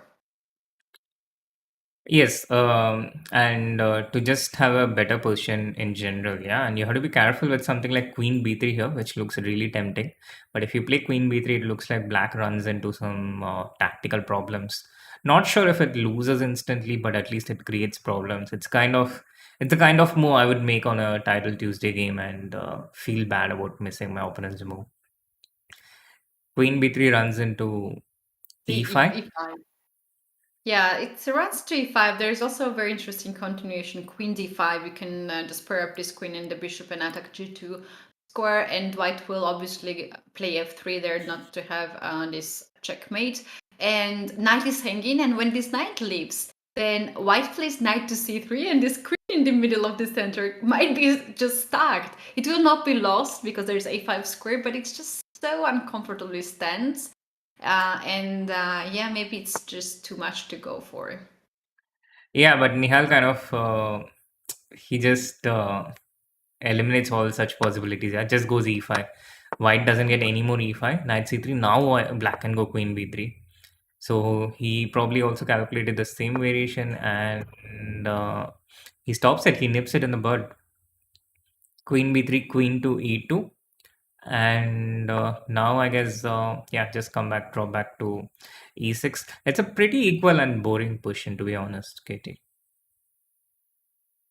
As a viewer, it can be boring, but for chess player, it's quite hard to find the correct plan. And when you're trying to find the correct plan, you're losing time. And then sometimes, if you choose the wrong plan, it might cost you something. So boring, but still tricky. Let's say. Yes, boring, but it's always tricky. It's always tricky. You're absolutely right. So All the right. bishops are traded. There is some problem in the queen side for black, yeah? Yeah, the a7 pawn is really weakness, and white has more active pieces. White has the control over the d file, it's open file. Queen is on the 6th rank, very active. And to talk about the knights, white knight seems to be just ready to get d5 square, and black knight has d4 beautiful square, but it takes a little bit long time to get. So that's why black just keeps his knight close to the king, because king can also get weak if the knight moves away, and to keep the threat on e4 pawn. So yes, white knight is better, but black also just controls a lot of squares and attacks e4 central pawn. Yeah, and black is very solid overall, so there are no weaknesses to attack. Yeah, but maybe there is some opening for white now. Let's say queen e6 with the idea of queen into a7. Black has no way to defend the a7 pawn. You would try to get counterplay with something like queen b3, get back at the b2 pawn, and after queen into a7, queen into b2. White attacks the d7 knight, but black attacks the c3 knight. So queen into queen b3, queen a7, queen into b2. I think this is where the game is going, and knight to d5. And here I think what you explained is perfectly seen in action. This white knight on d5, clearly better than its counterpart on d7. And white has these attacking possibilities with queen e7, queen f6. So Christopher, after the draw, he's starting to exert pressure on Nihal. And also look at the time situation again, Katie. It's such a stark difference. It has changed completely after the break. Yeah, this case almost 1 point difference, and knight f6 was played, offered by Nihal the knight trade, and the king would be on f6. That sounds like a little bit weak there, but that could be better scenario for black than this one, because now things are a little bit more complicated. White has this pass pawn on the a file, and together with the queen, it can be really strong pawn. And black has captured e4 central square. I don't know what else black can just create here on the king side. There cannot be moves like knight d2, knight f1, because e5 pawn will be hanged by the check, and then queen and knight together. That's gonna be a little bit scary. So what Nihal here does, just plays queen to c4, guards e4 knight, and attacks knight to d5, and where the knight goes. To b4, the knight goes. He replies to you almost instantly, Katie, as if he was listening to you. And the knight's worst enemy is the rook pawn, because the pawn on any other file, the knight defends against it better, but against the rook pawn, it just doesn't have that space to jump outside of the rook file. Yeah. So this compounds Nihal's problems. There is the knight endgame. White has his A passer. And because of this, Christopher was also happy to trade the queen. So what Nihal is trying to do is trying to create a passer of his own in order to try and create some counterplay. But I don't think Christopher is tempted to accept this. Instead, he goes queen exchange declined and keeps the queen on, not allowing. He's not exactly refusing the trade. He's happy to allow it if it doesn't create a pass pawn for black. But as long as it doesn't create that pass pawn, black is also not getting counterplay. Yeah, it's the queen exchange is on his terms, right? So queens can be changed, but you will not get the passed pawn that you wanted to have, and I will be the one who will have this passed pawn. So here Nihal is probably hoping to maybe trade the pawns. Oh no, that's gonna take a while to trade all the pawns. Maybe he just wants to bring king e6, king d5, the king on the queen side. Yeah, I think he will play f6 and try to catch this pawn with his king. And he's hoping that the formation here is quite... Oh, he goes f5. So he's creating a pass pawn. He manages to do it. But these pawns are a lot slower than this pawn, and this king is a lot closer to black's pass pawn compared to the black pawn, which is quite far away from the a pawn. So it looks again like a big advantage for white here. Yes, also I like this choice of Nihal that he's not going down without counterplay here. He creates this pass pawn, and maybe his idea is to just bring king on the queen side and then try to move the knight and sacrifice the knight. Sure, that can be his dream scenario. Just to bring now king on the queen side, and then sacrifice the knight. That's just perfect. Yes, with just two pawns remaining in the board, this is a very viable strategy because you just need to get the king to b6 and then just enough time to get this. So maybe how white can counteract it is by trying to attack the h6 pawn. You know, the time it takes for the king to go here. Try and so he goes 90 to check. Nihal doesn't go towards the queen side. He wants to win 3. That's interesting. So what he's doing, like after king f2, just keep this pawn going, Keti. e3 check, and keep this pawn on e3, king on d3, and ask this knight where is he ever going. So these two pieces are bound to defend the e3 pawn, and Nihal will keep making these knight moves, back and forth, and I just don't see how white can improve his position here. Very nice mechanism of defense here. Just this knight move is you're giving the tempo to your opponent, so you're not running out from the moves, and all you have to do is just make knight's move. Wow, that's nice. That's a sort of technique that you taught probably. Sure, it's very hard to come up with these ideas on the board at this second. He has 9 seconds on the clock, so I think he has worked in the end game.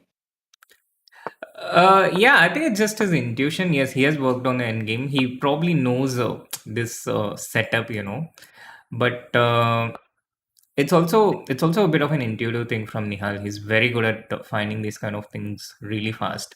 That's his USP, his unique special power, and I think that's one of the things that makes him such a great speed chess player. That he's able to sense a lot of these things with such speed.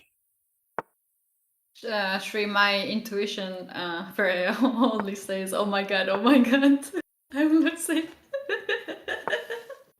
But yeah, Nihal clearly has very good intuition. Second draw in a row. So Christopher scored 1 point. Those were from 2 draws. Nihal has 5 points, 4 wins and 2 draws. And yeah, I kind of... Do you think that Christopher now can be upset because he missed the winning chess, or it was just better position, but Nihal played also very nicely and he has nothing to worry about the previous game? No, I think he's obviously upset. He's upset not just with that game, but in general how things are going for him in this match so far. These things have a domino effect, and when one thing falls, there are other things fall. And I did see him scratching his head after the previous game just ended. Not a big reader of. I'm obviously not a body language expert, but I have been in this kind of situations where I'm losing so many games in a row. So I can imagine that you're just not. When you're losing, you're like, ah. Oops. Okay, good to know. Yeah, but I will definitely not be the one who's gonna score against you, Shri, but maybe. I don't know about that, Katie. I don't know about that. But things are getting worse for Christopher. He lost a pawn at this point. White played queen to h5, attacking the pawns on h7 and d5 simultaneously. He had to give one of them up. He had to give the d5 pawn, because if you give the h7 pawn, you get checkmated. So he gave this up, queen d5, queen e7. This is the position we have on the board right now. And the c5 pawn is... c5 pawn is also a weakness. and white is a pawn up. It's such a dream position for Nihal out of the opening, and Christopher is struggling with his black openings. Yeah, well, it's not good to lose the central pawn, obviously, but why black kept the queen on the board tree? I was thinking he would go for queen d5, knight d5, bishop e2, and he would also drop c5 pawn and to go the endgame. But now, as d5 pawn is gone, the bishop from b7 might be open, and maybe black can try to start to just annoy the pawn on g2. And I think that's why he just decided to just to keep the queen on the board, just to keep complicated position on the board. Yes, and it does remain complex. Yes, black has the option to play something like rook d8, try and create some threats. He did get back one of the pawns. The c5 pawn was kind of doomed anyway. So rook a d8, and apart from that, can I threaten some discard attack on this diagonal, Keti? Is it an option? Can I do something like knight d4, for instance? Yes, at some point you can start to be very annoying here. Knight d4 I like very much. Queen is under attack and there will be knight d2. But you have to be careful. You might drop the knight on it, so it cannot move around. Then you have to follow up with queen h4 right away. But seems to me to be just early to go. So He goes rook f d8. I can understand that knight d4 was probably not the easiest move to find, but this kind of makes things easy for white. No, let's say I just go bishop c3, queen into c3, and it looks take like white has bishop. no problems. Yeah, I thought he wants to take bishop h2, queen h4, and then knight moves, but yeah, it's not gonna happen because knight comes on f6 with a check, and yeah, king is just super weak. He goes rook to b8, and we have here some trades. We have here some trades, and is there some problem? Oh wait, look, Katie, some things have changed here. Bishop d5, rook d4, and there is rook into b1. Nihal has missed rook into b1. He's missed rook into b1. And you see his hand over his head instantly. Am I just making things up, or is it actual body language of the players?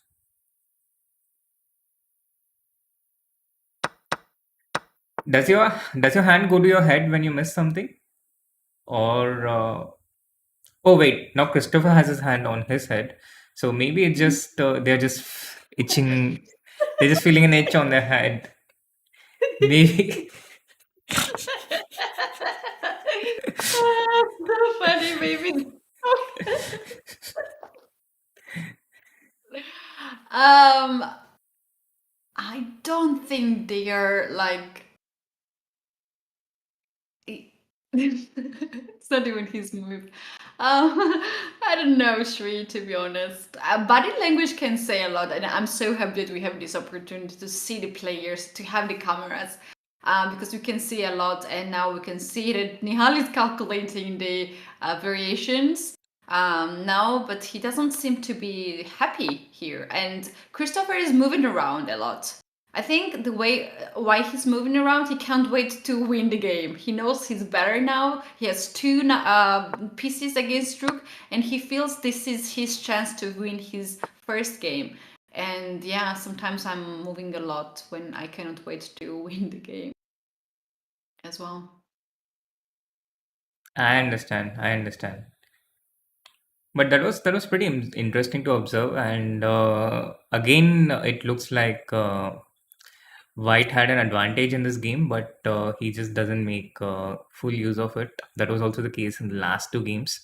Black hitting back after an advantage that White got. And this position also, it looks like Black is totally okay. White wants to take rook into d7. Black will probably go knight to... Oh, he can... Oh, wait. Did he miss g4 here? He didn't need to allow this. g4, bishop e6, rook into d7. And there's no back rank problem anymore. Yeah, I think he played rook into e2, counting on rook into d7, queen into d7 even, the back rank weakness. But what he probably missed was g4. And now after a 20-second thought, he goes bishop e6. But all these pieces get traded on d7. And in the end, it's a very comfortable 4 versus 3 endgame, which is actually a theoretical draw, but it's not so simple and straightforward, and it's very easy and comfortable for white, especially with a 4 point lead. You have no pressure to win, and you can just torture your opponent, get the timer down even further. Can play And forever. You can play this position forever. You don't necessarily move your pawn f4 right away. You can move f3, and after 5 moves, you can move f4. Like, look what he does. King to g2. Actually, king to g2 makes sense because rook h1 was maybe their threat, and he wants to avoid this. And yeah, this is so surprising because Nihal got extra pawn and risk free position from the position where he was not having any chances to win, right? And yeah, that's unfortunate blunder from Christopher. yeah, an unfortunate blender from Christopher. But okay, this looks like it's going to be the third draw in a row. Yeah. Don't you think, Katie? It should be third draw here. Black should not lose this game 3. The king is cutted from 5th rank. The rook goes around. If white plays rook d6, rook d5 and controls 5th rank, that's okay for black. Rook can go somewhere else, but the best scenario for white is that to trade f pawn and then to get the 1 pawn. But rook and the 1 pawn against rook and king, it's just a draw, and it's a theoretical draw, and I'm sure that they can blindfold make a draw these positions. Indeed, absolutely. And we have about 11 minutes to go for the end of the 5+1 segment. And if this game lasts for another 2 minutes, let's say, then I think we'll only have 8 games in the segment instead of 9 if the game ends faster. 11 minutes, there's a higher chance that they might be able to squeeze in a ninth game. But with just 9 minutes remaining, I think there will only be time for one more game. So all these small things, it makes a difference. Yes, it matters. And Nihal is not going to just let Christopher make a draw easy.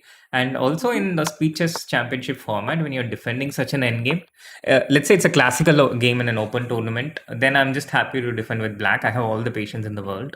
The time doesn't matter. But in the Speed Chess Championship, I want to also try and make a draw as soon as I can so that it doesn't get too bad for me. The time situation, the clock match situation. So there's the added pressure of that too. And we are down to the 9th minute in the match countdown.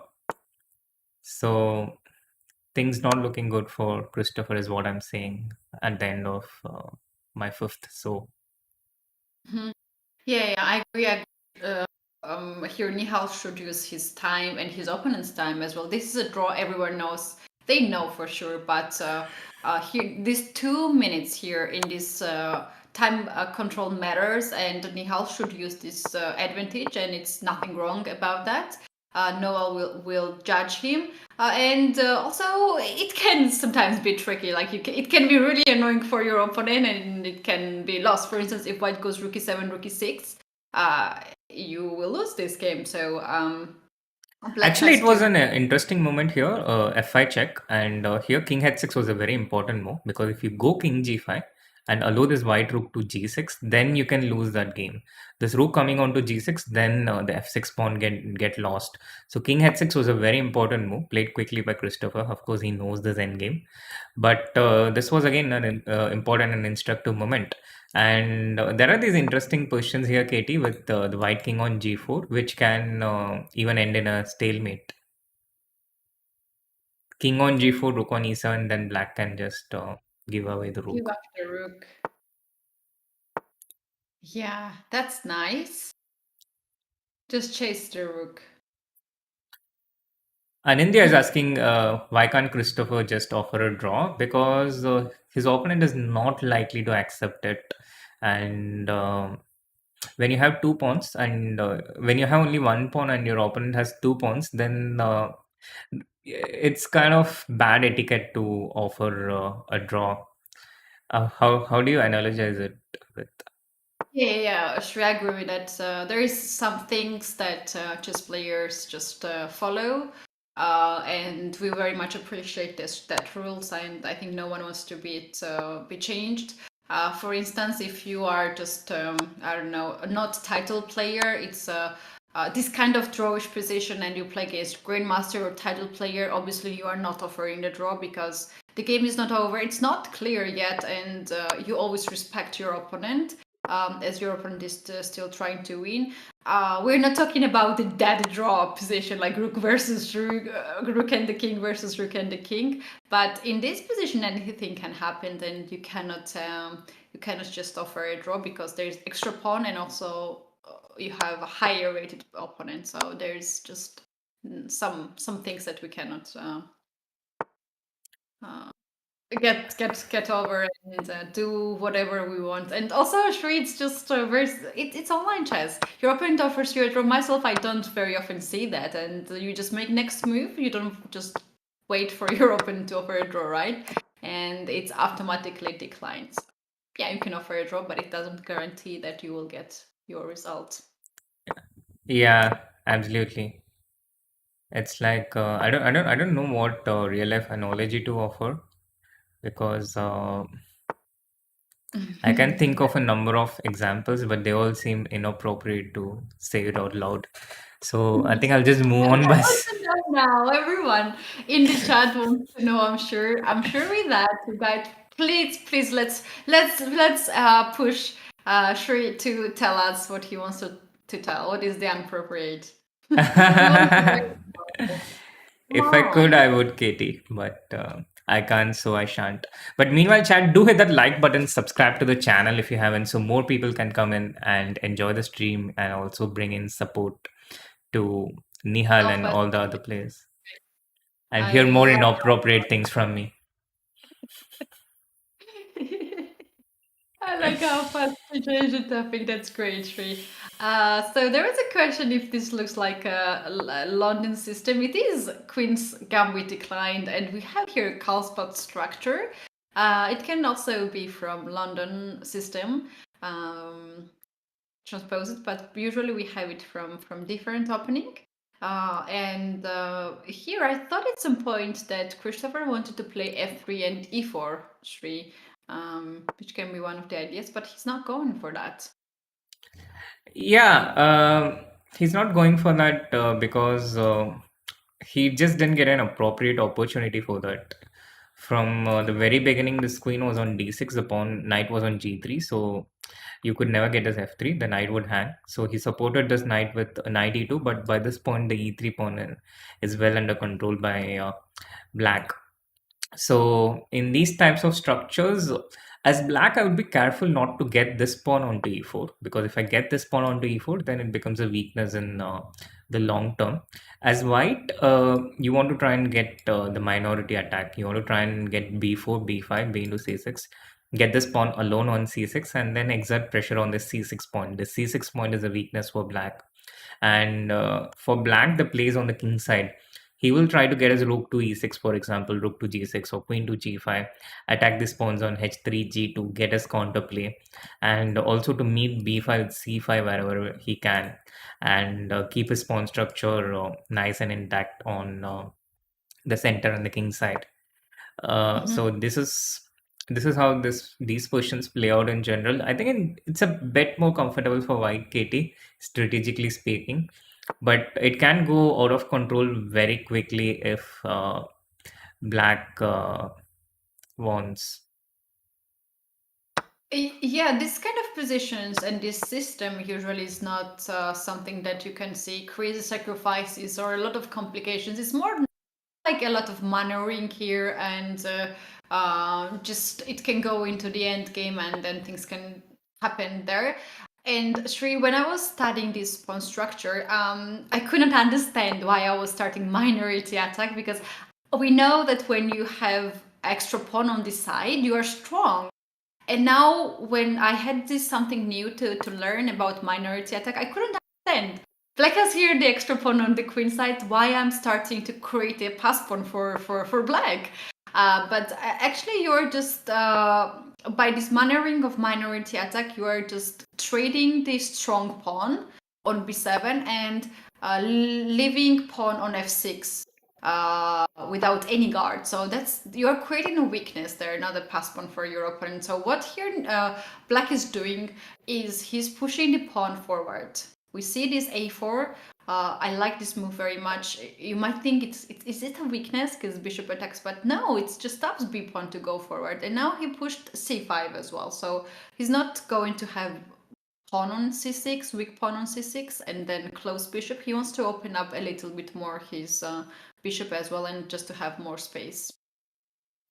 Yeah, have more space, and he's completely stopped any play of white on the queen side at all. Yeah, with the pawn on a4, white will never be able to gain any traction on this side. On the other hand, the play has changed completely. In fact, white is playing out there in the center now, but it's just not easy to get this pawn onto e4. Yeah. And f4, I just occupy like this whenever I can. Yeah. Sure. Do you think here if Black plays knight e4, bishop e4, d takes c4, this is good position for white? It can be because the knight on e5 stands out, and the e5 pawn can be a weakness. So it can be a good position for white potentially. And what happened in the game with c into d4, rook into d4, I think that's also an advantageous turn of events for white more so. The a4 pawn is just lost, no? Yeah, bishop a4 can be happen, but I'm not sure. Then you give up e4 square for the knight tree, and this knight is just so annoying there. So yeah, this knight is just so annoying there. Sorry, Shri. So white did just took the pawn and made this trade as well. So I think this is very good scenario for white. He's just a pawn up. This d5 pawn is still isolated. It's a weakness, and it's going to be so easy to create a pass pawn in the endgame if the queens get traded. So it's a very convenient position to convert for white. The king is also quite safe. It hides on h2. There's no way to reach the king. There's f4 pawn guarding the diagonal. Nihal will try to look to get this pawn back, the b2 pawn, rook to c2, and try and get it. But white can easily defend it with one of his rooks on the second rank. And this d5 pawn looks set to fall. Oh yeah, d5 might if when you get this rook on the second rank, it can be safer to take d5 up. I'm really impressed how Christopher is playing. I thought he was very sharp opponent, and he calculates a lot, and he's not afraid to sacrifice his pieces. But looking at this game, he shows also how good he can be in these kind of positions, right? Just to outplay here. There is some weaknesses. He got one pawn. Now he's trying to get second pawn. It's very impressive from him. Yeah, he's definitely he's a grandmaster. I don't know if he's officially has the title, but in my mind, he's a grandmaster. He plays as strong as any grandmaster, and he is well rounded. He's a very strong chess player by in general terms, so he's capable of being sharp, and he's also capable of being good at technique as well. And he had a terrible start, a 4-0 start, but he's done fantastically to come back. Since then, he hasn't lost a single game. He has stopped the bleeding after that first break, and now he could win his first game in the match. And if he does that, he goes with a pretty respectable 2.5, 5.5. A terrible score in general, but after a 4-0 start, it's the best you can hope for. You stopped the momentum, and now you even get some momentum on your side. Yes, Shri, and also I remembered the last match. We had things going wrong for one side, and then in the different time control, the things got changed, and in the bullet it was just very complicated. So I think both players, they know where the opponents are stronger in which segment, and very often you just have. Ooh, we Oh, have a Nihal has resigned, and that's Christopher's first win of the match, Katie. His first win in the eighth game, and it's 5.5, 2.5 at the end of the 5+1 portion. What a resolute comeback by Christopher. You thought he would be down and out at 4-0. He was completely losing in the fifth game, but he's managed to hit back, and it's 5.5, 2.5 at the end of the 5 minute plus 1 second segment. Chat, do hit that like button, subscribe to the channel if you haven't. And before we head towards a break, Katie, what are your thoughts? That this match can get complicated after what we have seen. Now we have this smaller time control, and we don't know what to expect. Both players seems to be in very good shape. Nihal started very good. Now we can see that Christopher is bouncing back. I don't like to see Nihal's face, like he's a little bit disappointed. Christopher he wants to see you. Christopher is moving around. He sees that there is a hope for him, and after all, no one wants to lose a game with the match with the big difference. It's still just this is something that when you know people are watching, your family is watching, you don't want to lose the match in that way. So this is gonna get very complicated. I cannot wait to see the second segment. I cannot wait to see the next segment as well. And chat, do hang in there, as we'll be quickly back for the second segment after a short break. If Height does not win this is such a missed opportunity. Yeah. Oh, he could even lose this. 98! No, that's too much. David, I don't know what to say. I need a moment to recover from that. This couldn't be right. Oh, Whoa, Queen H1. I'm out. I'm gonna see y'all tomorrow. What a great move. And then Rook takes G3 back, and the queen's trapped. That is one of the most amazing queen traps I've seen. Ooh, Wait, B5. Oh my gosh. He's losing a piece. And look at him. He looks away. He can't believe it. Oh my god. Nihal trying to give checks, but actually now the pawn is moving forward. The pawn cannot be stopped. Bishop D6. Oh, you win the time! He loses on time. What did we just witness? I think that White's position is about to collapse. Yeah, but he sacrifices again. But it's not a my sacrifice. God. It's a double attack.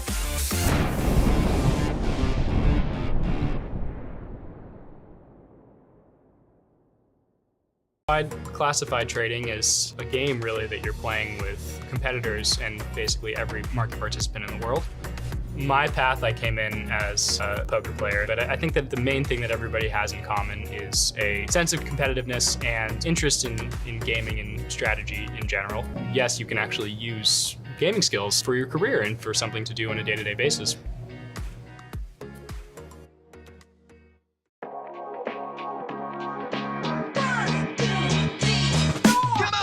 Today, the queen is going to be chased by a swarm of angry bees. Well, actually a swarm of angry minor pieces. We're going to look at a queen battling against the minor pieces, and most of today is going to be a queen versus two minor pieces, but occasionally, when you give away your queen, you get 3 bumblebees, and I would say 3 bumblebees can overwhelm a queen most of the time. Now, before we get started,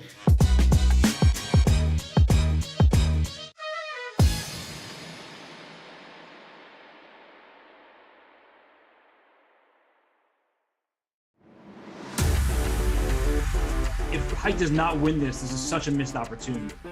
Yeah. Oh, he could even lose this. 98! No, that's too much. David, I don't know what to say. I need a moment to recover from that.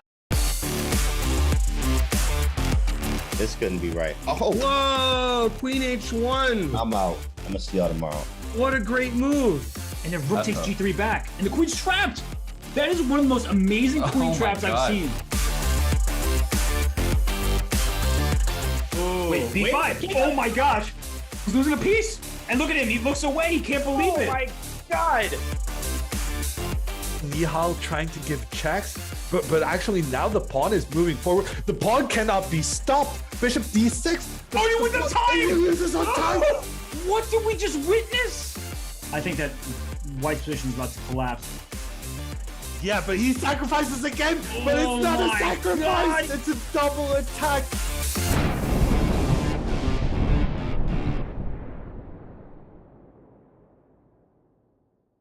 I'd classify trading as a game really that you're playing with competitors and basically every market participant in the world.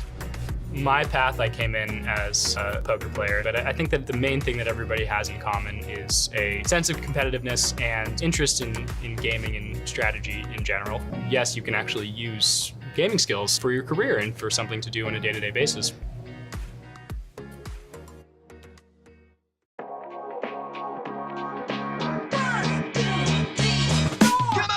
Today, the queen is going to be chased by a swarm of angry bees. Well, actually a swarm of angry minor pieces. We're going to look at a queen battling against the minor pieces, and most of today is going to be a queen versus two minor pieces, but occasionally, when you give away your queen, you get 3 bumblebees, and I would say 3 bumblebees can overwhelm a queen most of the time. Now, before we get started,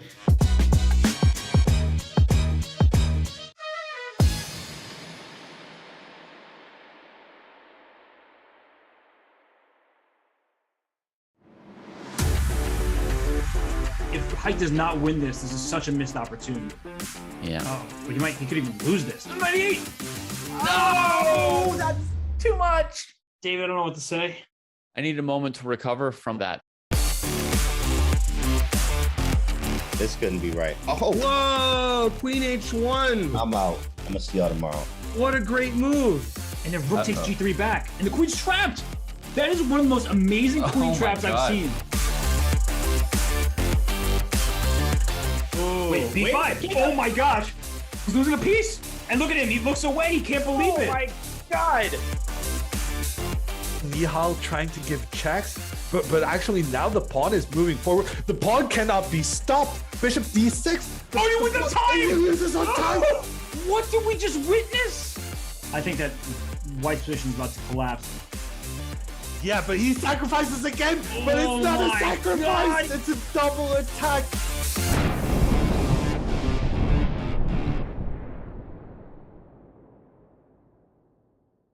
I'd classify trading as a game really that you're playing with competitors and basically every market participant in the world.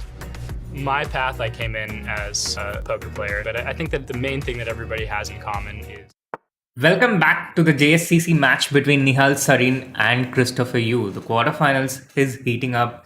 It's the 3+1 segment, guys. In the 5+1 segment consisting of 90 minutes, Nihal got a big lead, a 3-point lead with a score of 5.5, 2.5. But it's not all bad for Christopher, who has come back exceedingly well from a 4-0 deficit and hasn't lost a single game in the last 4 games. He comes into the 3+1 segment with a lot of confidence, having just won the last game of the 5+1 segment. So, chat, are you excited? Do you think Christopher is going to hit back? Do you think Nihal is going to take it all the way? Do let us know in the chat. And Katie, what are your thoughts? I don't know what's gonna happen. We have here clearly there it is Nihal, and we have not seen any huge results here from Christopher's side to come back. He's still down to 3 points. But as a commentator and also as a spectator, I always like to be a more close match. Because you don't know what's gonna happen. It's so exciting, and yeah, for this reason, if we might support to have decisive result, it just means that we just want to see more fireworks, just like you guys. So yeah, clearly Nihal is a leader in this match by the rating, by the age, and by the scores, as we can see. But Christopher is not easy opponent, and Nihal is not taking this match easy. I think he's fully focused. Yeah, he's fully focused. He was probably a bit unhappy with how he must have perhaps switched off a bit after his 4-point lead. I think he was completely dominating first 4 games. He was winning in the fifth game. I think he should have won that game, taken a 5 point lead, but he did not convert in the best way possible. And now he only has a 3 point lead compared to the 4 point lead. And yes, it's still a very nice lead, but your opponent keeps chopping off on the lead, and suddenly he's equal. That's what happened in the Arjun match against Dennis. Arjun kept chopping on Dennis's lead, and then suddenly it was equal, and then Arjun started dominating the bullet portion. Yeah. So Nihal will want to be careful. When you're in the lead, you want to try and keep making the lead bigger. That's what the rich people do with their wealth. Yeah, you keep multiplying the wealth. You're never content with what you have, and it's the same with this match format. You just want to try and keep that lead going higher and higher, because once your opponent gets momentum, one win leads to several wins. Yeah, true. It works in the universe in this way. We have seen a lot already at the Junior Chess Championship. We have seen Arjun being down 4 scores. It never been five score difference, right, Sri? It was just 4 maximum. And Katie, look at the time difference again. In the first 4 games, Nihal was completely dominating in the time portion. But since then, Christopher has played a lot faster. And in the first game of 3+1 segment, Nihal is the one who has almost a minute lesser than Christopher. Christopher has 2 minutes. He has not even spent 2/3 of his time. And he has a dangerous initiative against Nihal's king as well. Yeah, he's playing extremely fast. I don't know why he played Queen 8 F5. He's not threatening Bishop F3, Bishop F3, E4 to win this piece back, because G7 pawn is a check under attack, and it will be a checkmate. So he might have something different in his opinion, and Nihal is trying now to play maybe C takes B6 to open up the C file, or to push C6 and just get rid of this bishop, which has this beautiful diagonal in here. So after Queen H3, G4 was quickly played. So after Queen H2, this G3 pawn will not be hanging there anymore, and White King is ready to walk away to the queen side after some checks. Yes, but aren't you just losing this pawn, Katie? Can't I just take bishop at f3 now? I'm just pawn up, and the g4 pawn also falls, right? And also Christopher has like a 45-second lead. So it looks like Christopher is a big favorite to turn this into a 2-point lead from a 3-point lead. The c5 pawn is lost. That's the second pawn. And in general, in endgames, I'm very happy when I have a 2-pawn advantage, because with 1 pawn, there is still some drawing chances. But when I get a 2-pawn lead, then usually most of the endgames are winning. Mm-hmm. Yeah. I agree with that. Pawns are just great. So you will always have something extra. Now we have also queen and the knight versus queen and the bishop, and we know that these two pieces are good in the harmony, and white just resigned because knight f3 was game over there. This is 2 wins in a row, Sri, and three draws earlier. So so far Nihal has not scored, and we can clearly read on his face that he's upset what the things are happening. Luckily to him, he had this course, you know. He had, as you would say, some backup in his bank account. And he gave me, I'm sure he's so satisfied, and I start to give this kind of yeah, I mean, that's the good thing about being rich, you know, Katie. When something very unfortunate happens, you can always fall back, and you're not in. Oh wait, why does Christopher's hand go up to his head? Why does it happen? I mean, for me, it happens when I miss something, or you know, when something unexpected happens. With Christopher, I'm just not able to read his body language. Maybe he's just do you have any guesses there, Katie? Shri, as I have seen his videos, he moves a lot, and to be honest, this is one of the first videos when I see that he's not moving as much as he used to. So yeah, he's just thinking in this way. it doesn't distract him, and sometimes you need to move around not to fall asleep or not to relax a little bit. So in his case, I don't think that shows his moves shows that he's losing or something. Yeah, and talking about the body language, I just completely lost track of what was going on in the game, Katie. Just taking you back a bit, it started with this Grunfeld defense where White has this option to kind of try and repeat and make a draw with Queen E4 check, Bishop D7, Queen D1. And here, usually Black has to go back Bishop C8 or risk getting worse. So Nihal was happy to repeat and make a draw. And Christopher was clearly not happy with that. He went with H4, a very, very, very interesting line within the Grunfeld.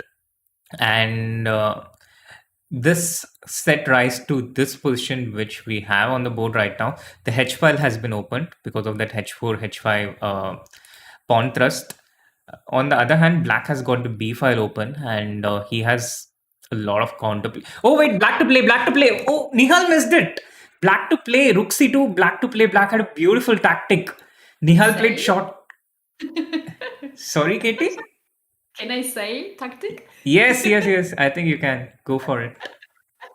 As I'm a representative of the chat, the voice of the chat. Rook C2 looks so natural move to guard BT pawn, but in fact you're not guarding, you just lose it. Rook B2 and then Bishop C3, you lose something very big. Queen. Ooh. Yeah, you lose at least a piece after Rook into B2. Nihal missed this tactic. Christopher missed it first, and Nihal kind of repaid the faith in him. And Christopher then went safely with Castle, and the position has taken on a different character now. It's not just attack counter attack anymore. Instead, it's a more strategic battle. The pawns on c4 and c5 are big long-term weaknesses. e5 played, knight h5, and e6. Okay, Christopher's really going for it. Yeah, he's just really going for it. He wants to get back at that lead that Nihal has. Yeah. And now knight is under attack. Knight cannot. Oh, knight can move. Knight can clearly move d8. Rook is guarded. But so many like pawns there and here. It can be some weaknesses there for white. Wait, it says that white has better. Okay, black has better position because knight to f8-3. You attack the queen and you take e6 pawn. Yes, knight to f8, and Nihal almost heard you, Katie. I'm not sure if that's a good trend or a bad trend, but I must say you are quite in sync with Nihal's moves a lot these days. I took it as a compliment. I took it as a compliment. Yeah, doesn't have to take it as a compliment, but yeah, good to know. All right. Before he picks up the e6 pawn, he plays bishop to f5. Shri, why he does that? Why he attacks the rook first? I think he wants to take with the knight, Katie. He wants to try and bring the knight to d4, So if you put this bishop on e6, you're blocking the way. And therefore, he wants to try and get his knight to d4. So then the question is, why didn't he take knight into e6 directly? Yeah, because I think there's some bishop into c4 against knight into e6. So he starts with bishop f5, rook d2, rook into d2, knight into d2 played.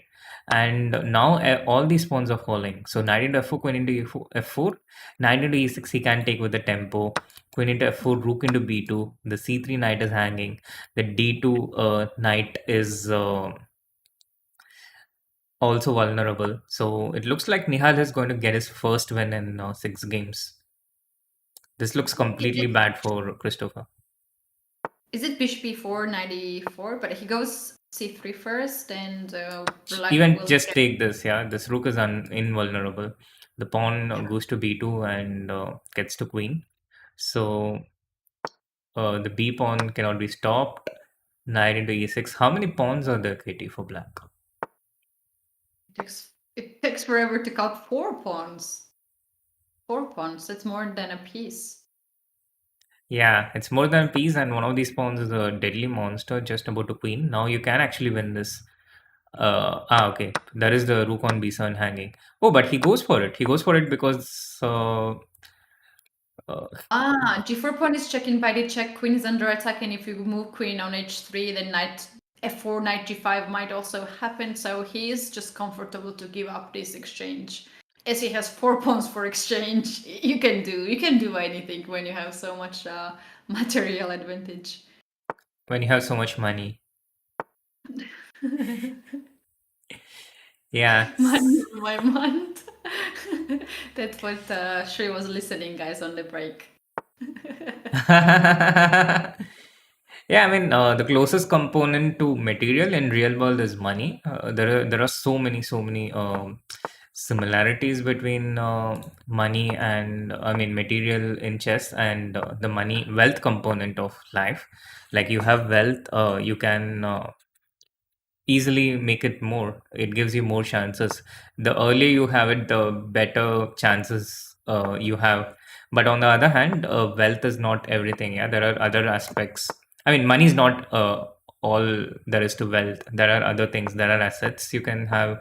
There are long-term investments that you can make, which is like sacrificing material for compensation. And the value of wealth is always dynamic. So you have like $10 right now, it doesn't stay with the same value of $10. And in many cases within chess, the value of material is also quite dynamic. Your knight in a certain place, it doesn't always have the same value throughout the game. It keeps changing. It keeps uh, I Yeah, think it's stabilized. I agree with this. Unfortunately, we don't. I don't know myself. I never actually think in this way, but it's actually is so true. And you can have some sort of experience from playing chess, and you can get some skills than that now you are saying. And Shri, very often people are saying that chess players they have skills, and not very often we pointed out what can be these skills, but that can be like something that you are experiencing from chess. You can use it in somewhere else, in your profession, in like later your life. So that's very good. You make me want that I can think time to time something something like this, to use chess in different components and start to find some analogies. I take that as a compliment, Katie. Thank you. Of course it is. Shri, now we have different angle of Nihal, and it's also very important to have this factor of for our arbiters to check if someone is around, if he has only one tab all open, that it's must to have now. So it makes everyone, first of all, his opponent, feel safe, as there will be Mhm. no cheating in the match, which is quite challenging in online chess, right? Yes, absolutely. And that's also why Hikaru streams with two camera angles in his streams. Yeah, he has this front angle camera which you can see, and also the side angle camera from which you can also see what's on the screen. And when this started for the first time, I really didn't like it. It's like, what's wrong with these people? If you're making me force to use two cameras, then I'm not playing. And then when I started to feel the pain of losing games against people I wouldn't have lost in over the board chess, and something seemed amiss. I thought you have to do everything you can to try and support anti-cheating, everything you possibly can. Yeah, it's a And safety. It's a safety for us actually. yes, it is safety for us, and it's not a major inconvenience either. You just need to get a phone on the side with a tripod or something, and you have it. Hold I it think from it's, yeah. left hand, left hand. That might be a bit painful. Yeah, that's true. I had one tournament tree when I had these two cameras and I was using second camera. My phone has a second camera and unfortunately it takes so much energy from camera. And the game has been stopped from the arbiter and I was told that I have to charge right away and I could not continue the game without second camera. And it's like it cost me a lot because my opponent was sitting and thinking about the movie while I was charging. But on the other hand, it makes you feel very safe. And yeah, it's just a one-time thing, right? You just adjust the camera and you know that you are safe. And the games you play, it's a real. Yeah, and it's also very useful if you can. Oh wait, what happened? Oh, nothing happened. It was just him putting his hand on his head, just casually. Him. I don't believe something gonna happen. That's why we're talking, guys, about everything here because we can see now the pawn structure very similar. I can see that black's pieces are more active, Shri, and now with this b4, knight also gets c3, very nice square. But is this big thing? Like, can white just play something like g3, king g2? It's not a big thing by itself, Katie, but it can become a big thing if you allow this knight to, stay on c3 for too long without changing it. It's like someone encroaching into your house, yeah, and you're like, okay, no worries, just stay there, and then they want to take a bigger share. So this knight on c3 is sitting in white's territory. It's controlling a lot of white's areas, and if white lets it stay there for long term, then the black will start taking control of more territories within white's kingdom. So white tries to get it out with this knight on e2. Fortunately, he does have a knight on e2, so he can get it out. Imagine if he had a light square bishop, then this knight on c3 would have been unchallenged, and that would be a strategic advantage for black. So with this knight, white was able to evict that knight out from c3, and he gets back that strategic control. And control is a very, very important strategic component in chess.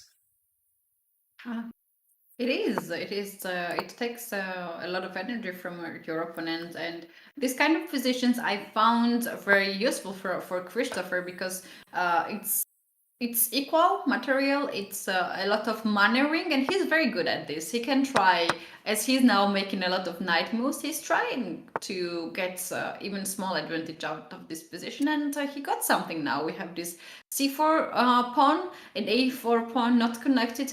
Do you think this is a passed pawn, which can be strong, or it can be weakness tree? It looks like strength, Katie, because white king cannot really go past this point. The black knight controls it firmly, so he just brings his king now, keeps his knight on c5. He maintains this pawn on e4 so that he has control of the d3 square and keeps the pawn structure intact. It's easier because you want to maintain status quo. You know that you have a good situation and you have only 15 seconds. Now he starts advancing with his king. Eventually, he will get this a4 b3, attack this pawn with the king on c5.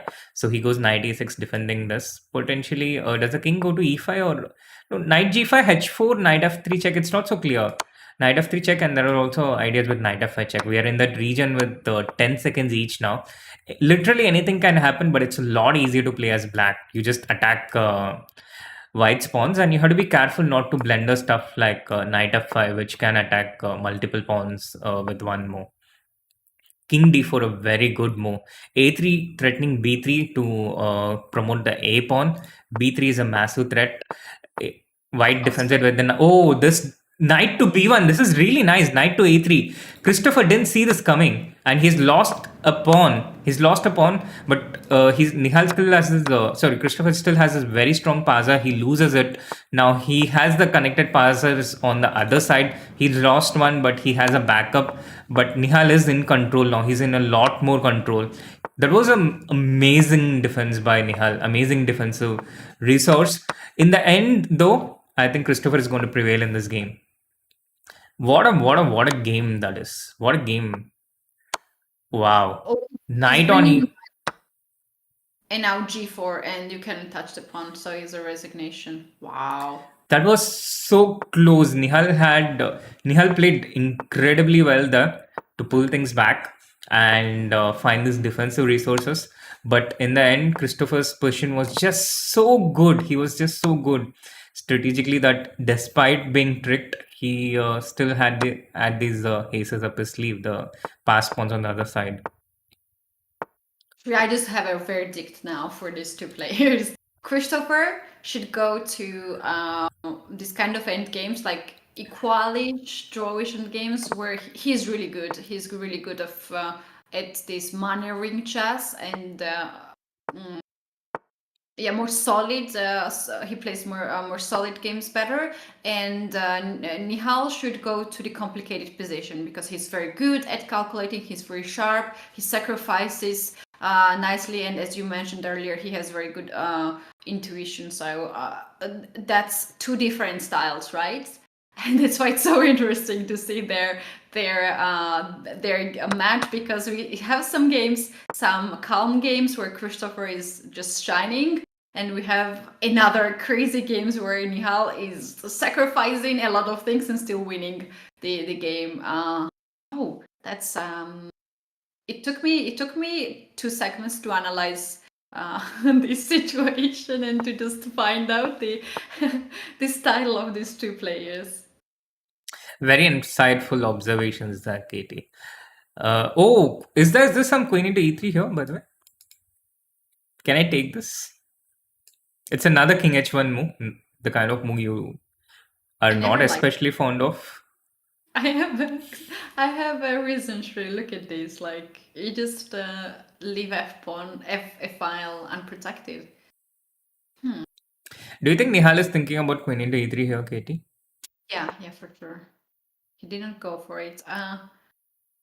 Maybe he was afraid of some sort of like d5. d5. Yeah, but the thing is, you can still take queen into e3. But perhaps you don't need to. This e3. Oh, he goes for it. He goes for it, and I'm loving this tactic. It's not such a common tactic. Yeah, this queen into e3 and rook on the f file with this back rank mate kind of thing. But do you think white has still reasonable compensation here, because the evaluation bar just shows something around equal, and he does have these more active well, he has the pair of bishops basically. Yeah, pair of bishop very often compensates one pawn, and now black is safe. White is safer here. There's no more king attack. I don't believe there will be some strong king attack unless there's bishop b7 and some blunder on g2. And Shri, you know what? If white goes to the endgame, if white trades more pieces, I think white can be just fine. Despite being a pawn, though. Yeah, if white gives the 2 bishops, I think it can be okay. So maybe I don't want to go into the endgame then. Maybe I just want to play e5, close down the center. Oh, he goes into d5. This goes into the endgame, but it really has a ugly pawn structure, no? Bishop into h3, g into h3, and this pawn is weak. And Nihal protects the c7 pawn. He just gets the rook to f7 to prevent it. I was hoping for. Don't blame me for this. It's not the best one I could imagine. I'm not sure about that, Katie. You just said white should go into the endgame. Christopher did exactly that. The very next move, and we have this position. I don't see how I can not blame you. No. Pair of bishop is a too big power, but here, I don't know, rook f5 in 97. How are we going to stop that happen? I don't think you can. And he's resigned. He's resigned to save time and get more games in the segment. But it's a 3-point lead once again for Nihal, Keti, and we have the break at the halfway segment, the 3+1 segment. Before we go into a short break ourselves, Keti, what are your thoughts? Is that this is not that anything can happen, but we can all see that Nihal is back to his shape and he's very satisfied with the last results. Yes, Nihal is back to his shape. It's a grueling battle, guys. The lead keeps going to 2 point lead, 3 point lead, 2 point lead, 3 point lead. They are exchanging blows.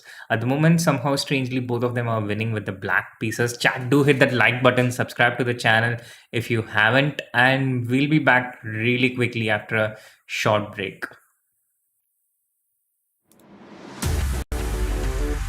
If Height does not win this is such a missed opportunity. Yeah. Oh, but he could even lose this. 98! No, that's too much. David, I don't know what to say. I need a moment to recover from that. This couldn't be right. Oh, Whoa, Queen H1. I'm out. I'm gonna see y'all tomorrow. What a great move. And then Rook takes G3 back, and the queen's trapped.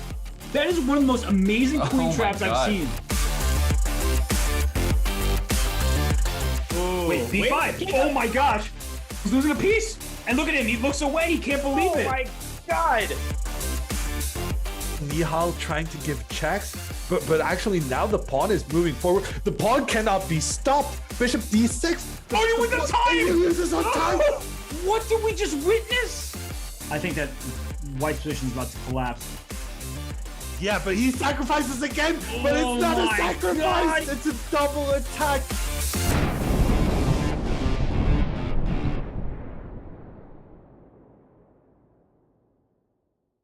Classified trading is a game really that you're playing with competitors and basically every market participant in the world. My path, I came in as a poker player, but I think that the main thing that everybody has in common is a sense of competitiveness and interest in gaming and strategy in general. Yes, you can actually use gaming skills for your career and for something to do on a day-to-day basis.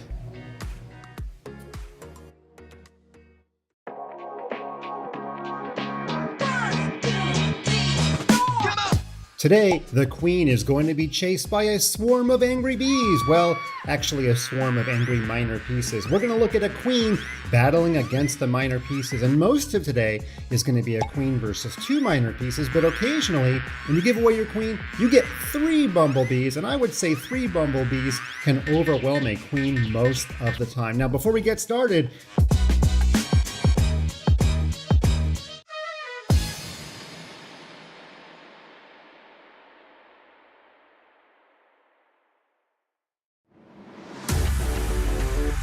If Height does not win this is such a missed opportunity. Yeah. Oh, but he could even lose this. 98! No, that's too much. David, I don't know what to say. I need a moment to recover from that. This couldn't be right. Oh, Whoa, Queen H1. I'm out. I'm gonna see y'all tomorrow. What a great move. And then Rook takes G3 back, and the queen's trapped. Wait, B5. Oh my gosh. He's losing a piece. And look at him. He looks away. He can't believe Oh it. my god. Nihal trying to give checks, but actually now the pawn is moving forward. The pawn cannot be stopped. Bishop D6. Oh, you win the time! He loses on time. What did we just witness? I think that White's position is about to collapse. Yeah, but he sacrifices again, but Oh it's not a my sacrifice. God. It's a double attack.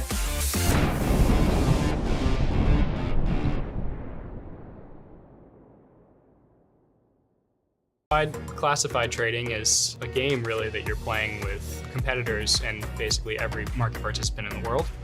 My path, I came in as a poker player, but I think that the main thing that everybody has in common is a sense of competitiveness and interest in gaming and strategy in general. Yes, you can actually use gaming skills for your career and for something to do on a day-to-day basis.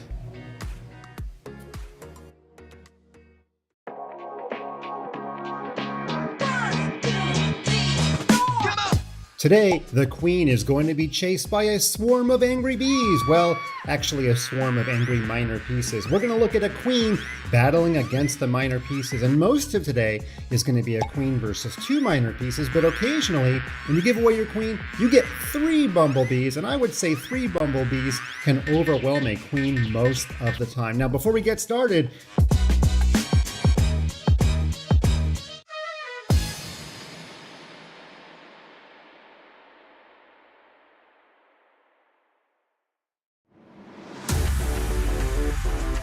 Kite does not win this. This is such a missed opportunity. Yeah. Oh, but he could even lose this. 98! No, that's too much. David, I don't know what to say. I need a moment to recover from that. This couldn't be right. Oh, Whoa, Queen H1. I'm out. Welcome back to the quarterfinals of the Junior Speed Chess Championship between Nihal Sarin and Christopher Yu, which is at 7.5, 4.5, the lead for Nihal in the 3+1 segment, 3 minutes plus 1 second increment. We are at the halfway of 3 minute plus 1 second segment, and Nihal has a 3-point lead. It looks like a big lead, but Nihal had started with a 4-point lead, and Christopher has done fabulously well to stay in the match, to reverse the momentum. And the last few games has seen constant wins with the black pieces. So Nihal turns to his beloved London system, his go-to opening, the opening that has always worked out for him whenever things have gone bad. And Keti is also back. Welcome back, Keti. Where were you? I just got some water because as also our players are getting very often something to drink. We also need some energy and some water to be hydrated.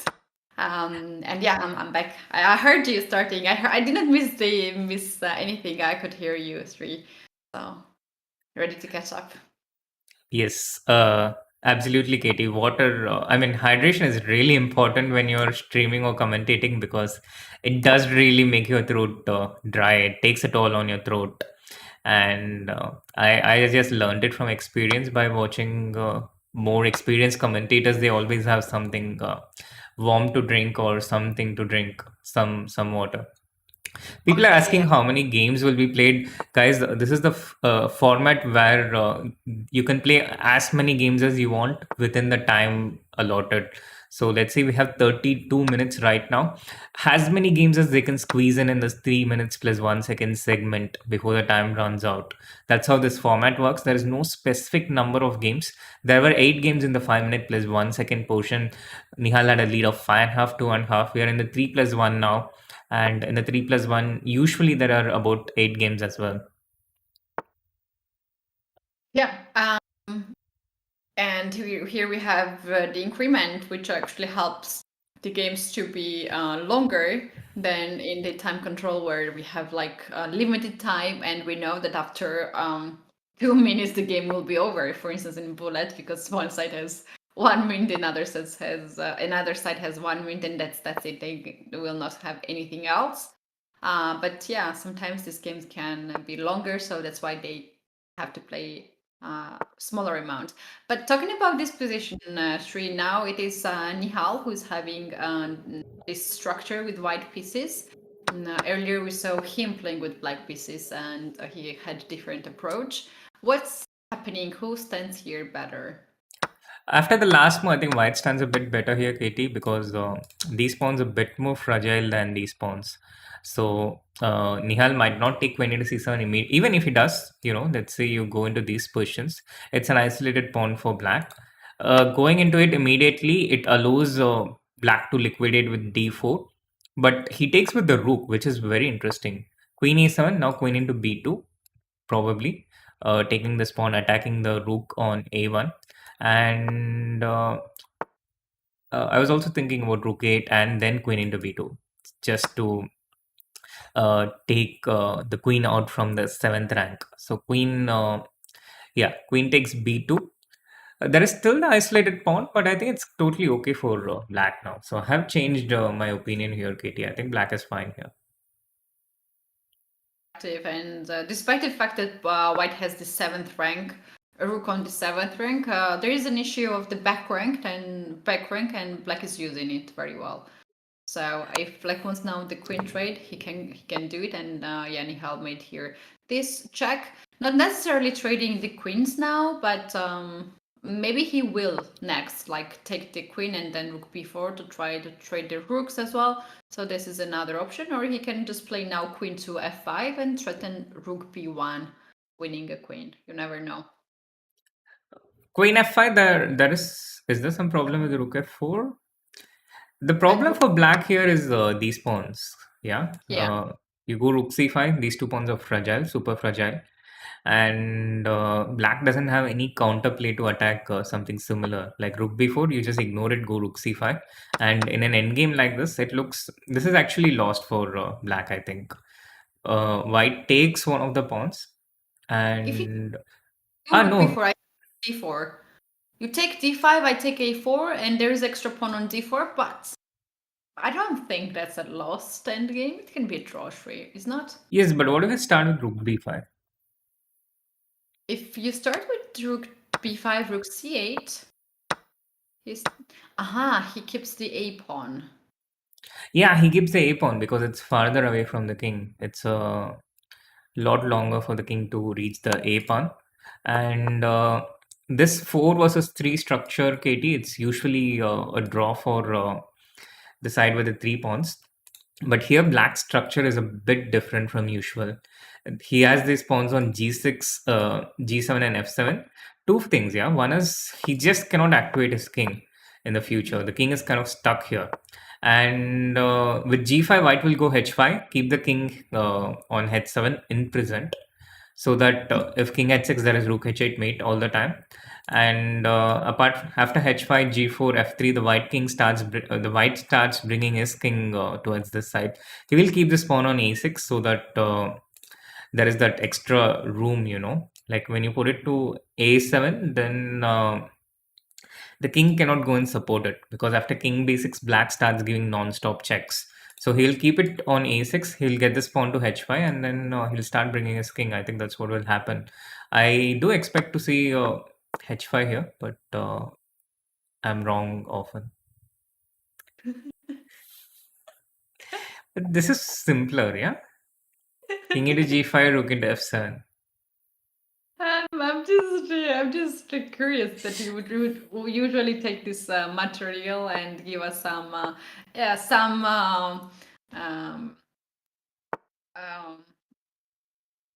wisdom from the experience life, that it's important to have some backup in the bank and have some money there reserved and 2 pawns and so on.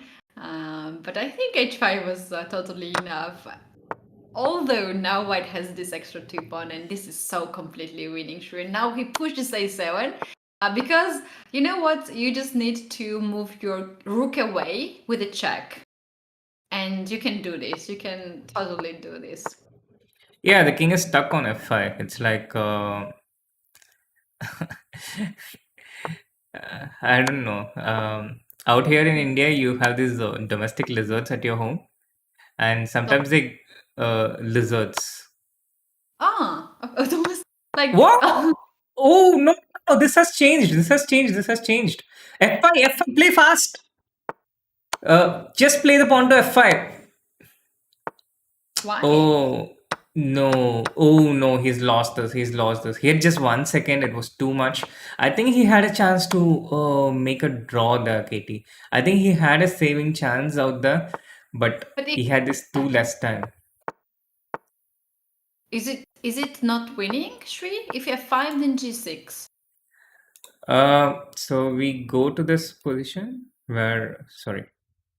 Yeah. King into f4, g5, f5, g6. This is the point, yeah.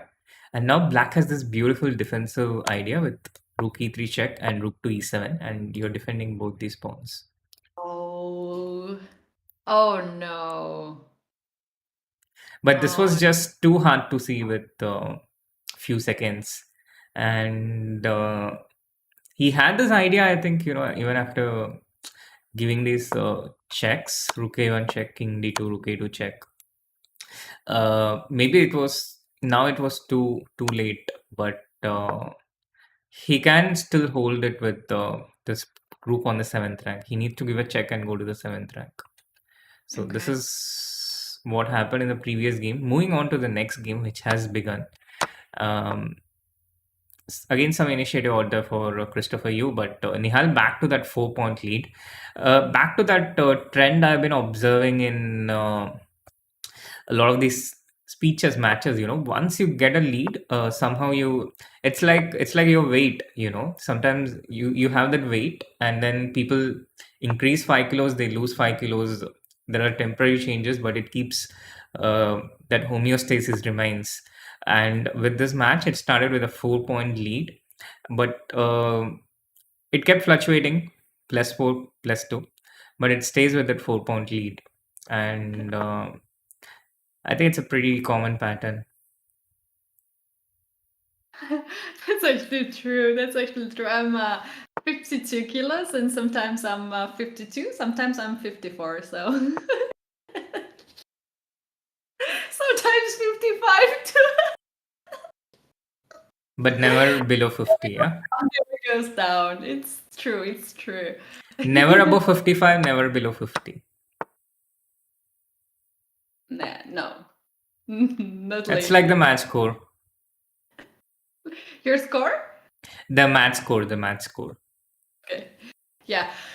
That's a good good observation that actually Christopher never been in the situation where the match was even or he was the leader of the match, right? So Nihal is keeping these leaders positions for very long.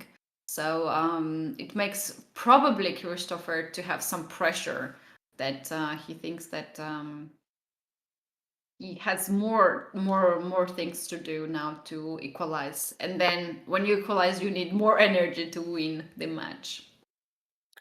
Yes, and also what I've noticed is when you're playing chess for a long time, like an extended chess session consisting of a few hours, it your performance it goes like an ECG. There are periods of high, and then it just drops inevitably. It's just how the physiology of human beings is, I think.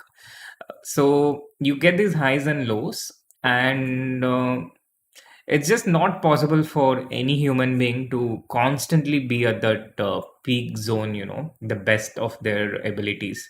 And that fluctuation, it's just a natural process. It's just like any other process that's happening in the human body. The brain works pretty much the same way when we're playing chess. So I think that explains why there is someone takes a lead and then someone hits back. Someone takes a lead, someone hits back. The players are also constantly going through their highs and lows, and it's very much influenced by their previous game's result in many cases, especially with opponents of relatively equal strength. So it makes me feel like it's so important first 2-3 games how you start. If you start to score in it, that can be just very good for the second part of the tournament, because it's actually long. It's actually long. Just imagine you have to be focused so many games. And they are changing so fast. It's not just like one classical game that you are fully focused. You have to adjust from one opening to the other and try many different things. And three, I don't remember any similar openings that they play. They actually play a lot of different variations. I cannot recall any game which was copied from the previous ones. Have you? Yeah, I think there are a few openings like Christopher playing d4, knight f6, c4, e6, bishop f4, for example. But overall, yes, I think there are a lot of different variations. Nihal was having a pawn advantage, by the way, but he kind of blended it back with rook e8 and giving up this pawn. I don't exactly understand why he gave it up, but I think that was just a blunder. And Christopher looking to strike back, Nihal trying to hold on solid in this game. I think Nihal had an advantage, but with that blunder, he let the advantage slip through his hands, and now white is a bit better, right? I think yes, because this king is a little bit exposed. There is a queen and a rook on the board, so what black can here do? Maybe some trade, queen trade or rook trade would be good. But what Nihal is doing, he wants fully control on 7th rank, and now he might try to. Ooh. But Get. 7th rank is not the start and end of the board. Yeah, rook e4, rook h4 check. This looks losing, Katie. It looks very. I just don't see a defense. G5 is just rook e6 and queen g4 checkmate. He has 13 seconds remaining. H5? Rook F5, Rook H5? Yeah, you can do rook f5. Oh, he goes for c5. But what about rook h4? Okay, the king g5 and king is just about surviving. Yes, rook f5 was possible, but I think that goes into checkmate. Taking back my move. I like this king g5 more. Yes, king g5 and Nihal found that c5 with just 13 seconds remaining. That's again a brilliant quality of him. You know, many times you have him under some problem and he has very little time and he finds this amazing defenses which completely escapes my attention. So queen to c6, rook e5. King is safe. Nihal's king is safe for the moment. Christopher just settles for a pawn up. He goes into the endgame. He settles for a pawn up. This is still a good position for white, but black has his counter chances. He's going to hit back the b2 pawn. It's not so easy for white to maintain his advantage here. Queen into b2, queen into c5. This is actually nice because black cannot create a passer anymore. White will start pushing his pawn. Oh, queen b4. He blended mate in one. He blended mate in one. With 2 seconds remaining, he blended mate in one. And we are back to the 3-point lead. Wow, that was very fast checkmate. I thought the game could continue forever, but yeah, the king was just too weak. King was weak on the king side, and then on the queen side was also weak. Look at this with white plays knight to b5 attacking c7. There's knight a6 here. Sure, this kind of moves knight b5 and the rest of the things works usually or not?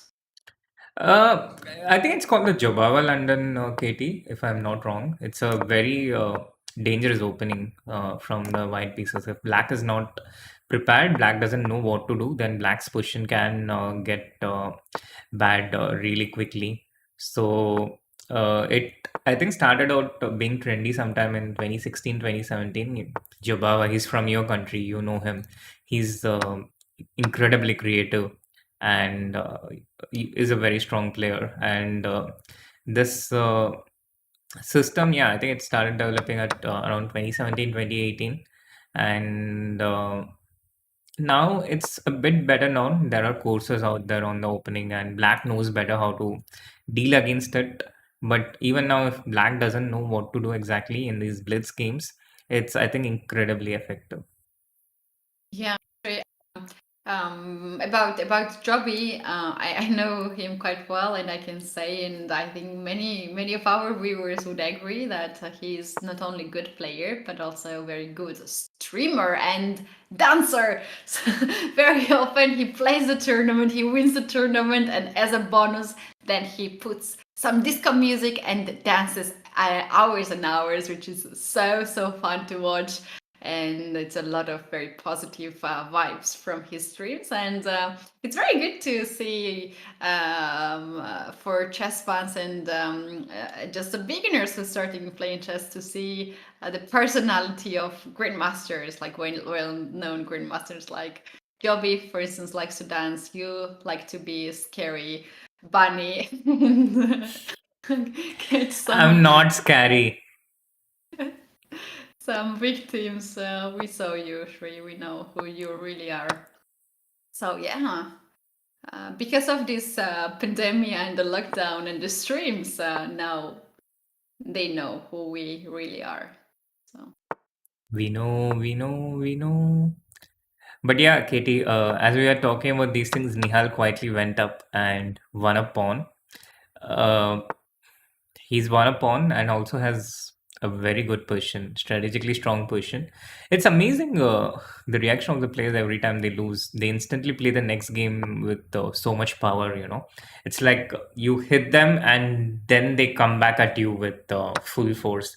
Have you seen this training in Kung Fu Panda, the level 0? Do you remember that level 0 with when Po first meets Shifu for training. Yeah. It Uh, didn't Sorry? go well, right? The first Yeah, one. there is this training where you hit it and then it immediately comes back and hits you. And Yeah. in the Speed Chess Championship, I noticed players do a very similar thing. Every time you win a game, they come back with that full force of it. And if you're somehow able to resist that force and be able to win 2 games in a row, then they start going on tilt. But Yeah. it's extremely important to get that second win in a row in these matches, which is not easy. They come back with the full force while you're happy. You're happy you won a game, and you want to try and keep that lead. So you try to be protective of it.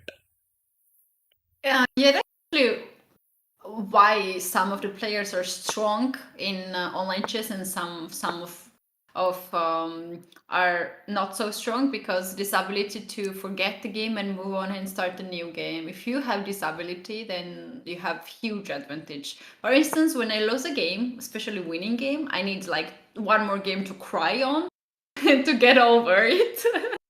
So I'm playing the game and I'm still remembering the previous mistake I made in the game. So that's a skill tree that some players have. And what about you? Are you like just moving very fast like Nihal and Christopher, or are you also cry like me? No, it really depends on the opponent, Katie. If it depends on who my opponent is.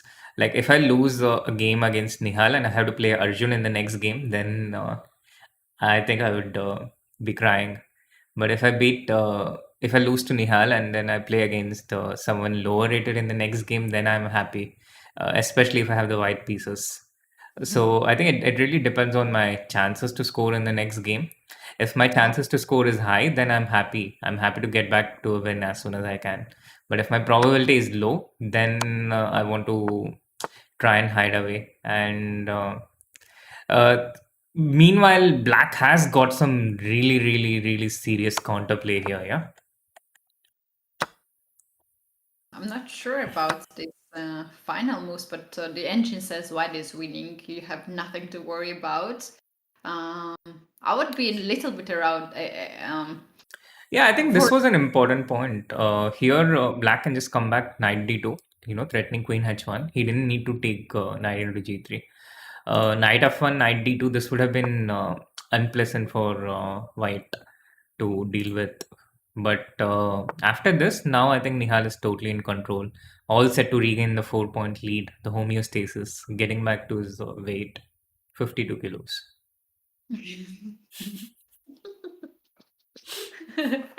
It's ridiculous. 7 seconds for Christopher. Now in this game, things are different.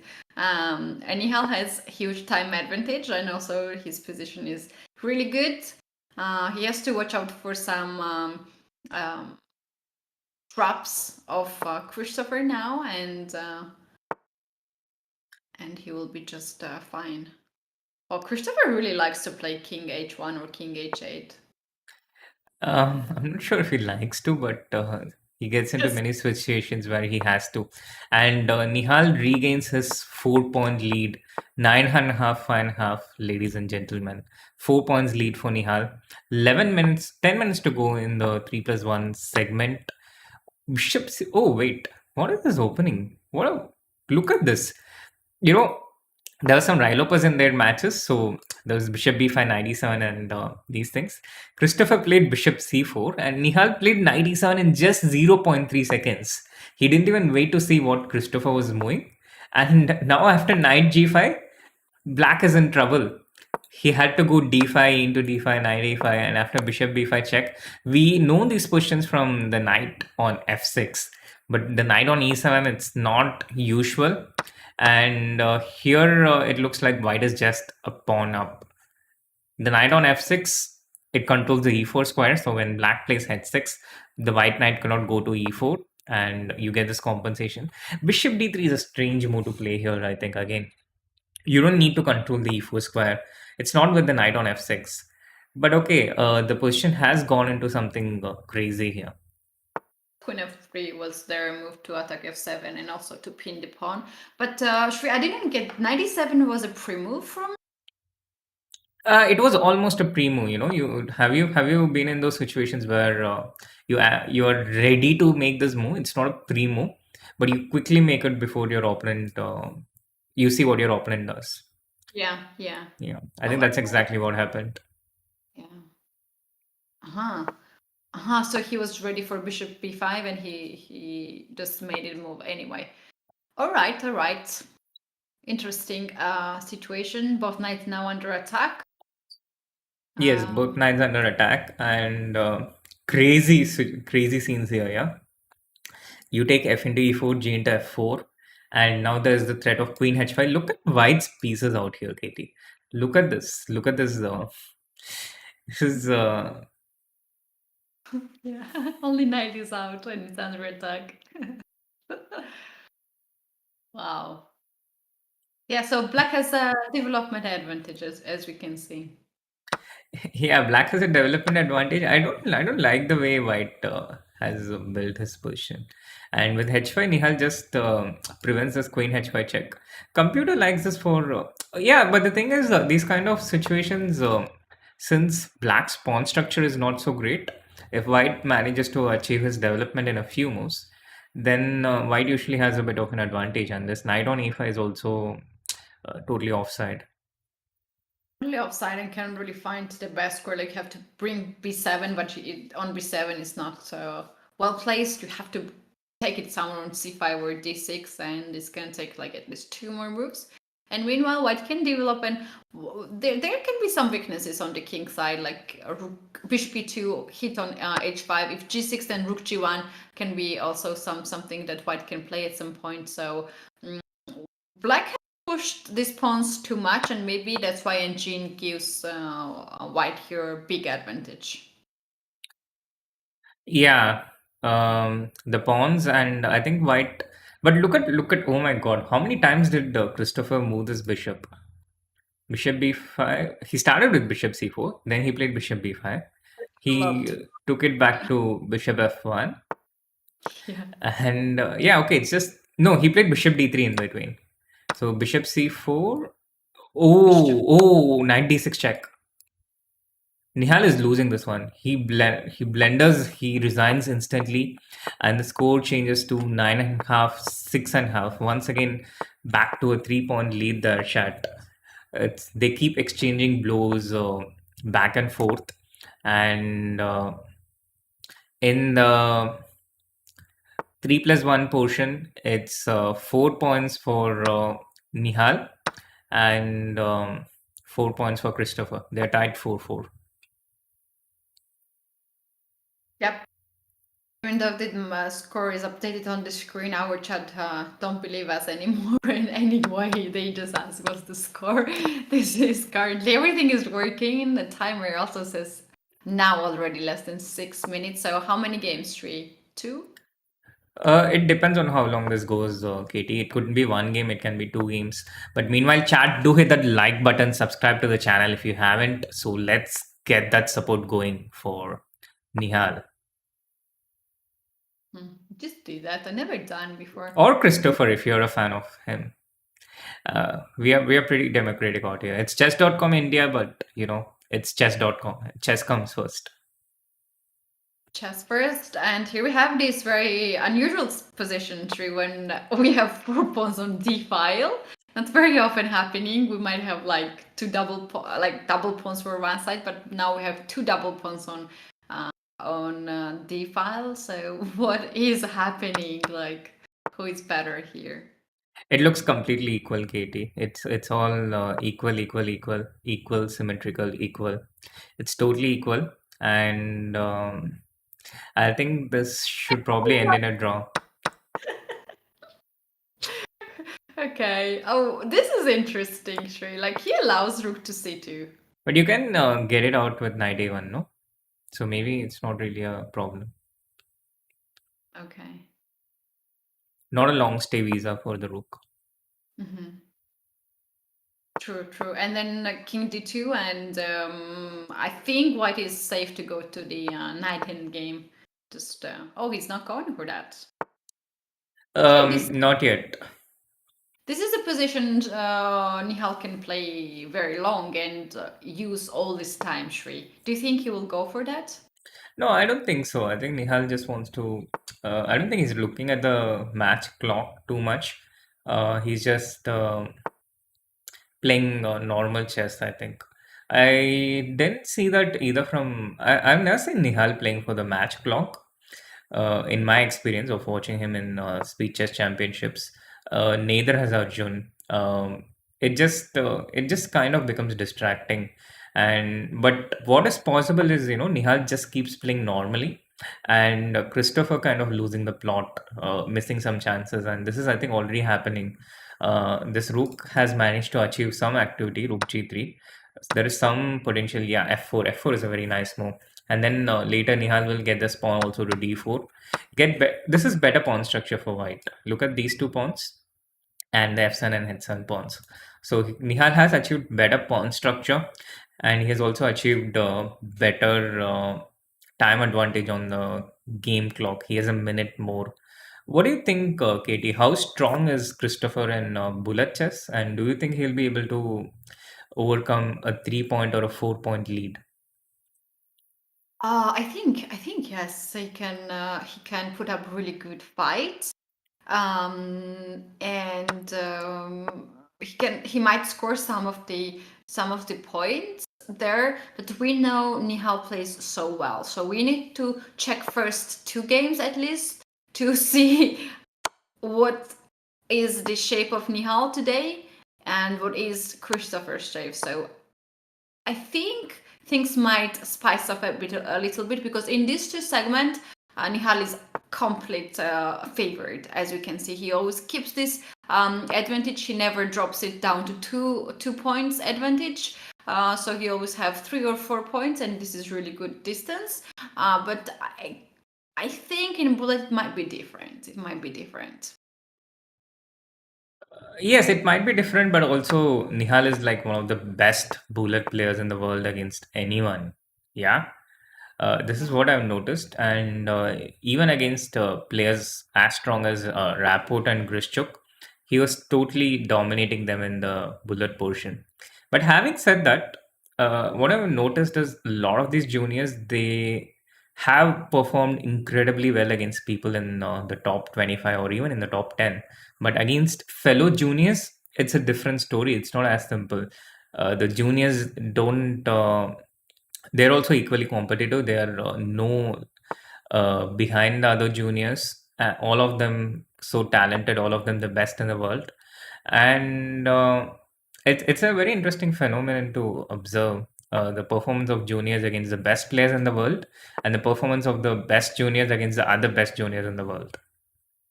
Yeah, the main reason of that can be that when you're a junior, you're playing more online chess. And when you play professional chess, like you play a more over the board event, so you need some time for preparation, and time to time you just don't play as much online chess as possible. And we do know that when you have made a lot of practice, you play it constantly, you are getting in shape. And look at this knight f7 sacrifice. Beautiful. He was just waiting for Christopher to play rook g6, and he goes for it. We have like 30 seconds remaining in the match clock. Do you think we'll have another game in the 3+1 segment, or do you think this is the last one? I don't think Christopher, or maybe Christopher will resign here. That's tricky if he resigns and plays. If I were Christopher and I see 15 seconds, I would resign here and play next one. Is Nihal, what is Nihal thinking here? Is he waiting for the match clock to run out? Yeah. Seems so, yeah? Yeah, because Christopher can resign here and start new game. Yeah, he could do that, but also when you're playing, you're not really paying attention to the match clock all the time. And you have like 9 seconds, so where do you look at? Do you look at the board? Do you look at the clock? Do you wait for your opponent to move? Or do you give up and check things? There's only so much your mind can process, yeah? True. 2 extra points for Nihal. This should be winning. He's not playing very fast now, as you can see. He's trying to find a proper plan, and then when he finds the proper plan, then he can speed up. 24 seconds. Yeah, he is just calculating all possibilities. He decided to give up a pawn and to keep the D and H pawn now on the board. Yeah, and this pawn he can advance, and while black cannot advance the a pawn. So pawn on h6 and Rook E6 maybe? Yes. yeah, rook to e6 and now maybe rook to d6. Get And the king to b7. Mhm. Oh, rook c6 is also nice. Rook c7 check. Rook h7. Did he have to do that? Did he have to do that? Oh, This- less than 5 seconds each, Keti. Oh, wait. Could he? Yeah, he could have taken the b5 pawn. King c6 versus king d8. But now it's lost. Now it's lost. Once again, that 5-second zone, it's impossible to play good moves. And Nihal ends the 3+1 with a 4-point lead. Wow, that was a tricky one. That was a tricky one. So we're down blitz segments, both blitz segments 3, and now it's time for fun and for bullet chess. Yes, it's time for bullet chess. It's time for the last segment, the 30-minute segment that will decide everything. The players will have a 6-minute break now, and we'll also be back after a short break to give Katie a chance to turn from hungry crocodile to happy crocodile. See you soon, chat. We'll be right back after the break. Do hit that like button and subscribe to the channel if you haven't in the meanwhile.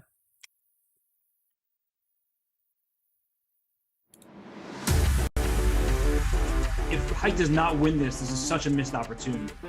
Yeah. Oh, but he could even lose this. 98! No, that's too much. David, I don't know what to say. I need a moment to recover from that. This couldn't be right. Oh, Whoa, Queen H1. I'm out. I'm gonna see y'all tomorrow. What a great move. And then Rook takes G3 back. And the queen's trapped! That is one of the most amazing queen my traps I've God. seen. Wait, B5. Oh my gosh. He's losing a piece. And look at him. He looks away. He can't believe it. Oh my god. Nihal trying to give checks, but actually now the pawn is moving forward. The pawn cannot be stopped. Bishop d6. Oh, you win the time! He loses on time. What did we just witness? I think that White's position is about to collapse. Yeah, but he sacrifices again, but Oh it's not a my sacrifice. God. It's a double attack.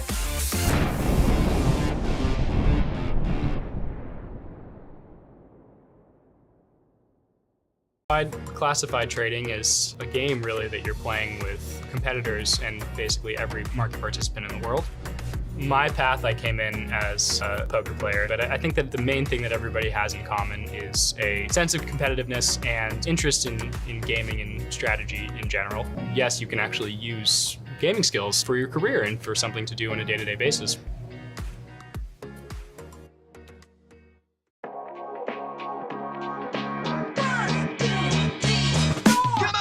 Today, the queen is going to be chased by a swarm of angry bees. Well, actually a swarm of angry minor pieces. We're going to look at a queen battling against the minor pieces, and most of today is going to be a queen versus 2 minor pieces, but occasionally, when you give away your queen, you get 3 bumblebees, and I would say 3 bumblebees can overwhelm a queen most of the time. Now, before we get started,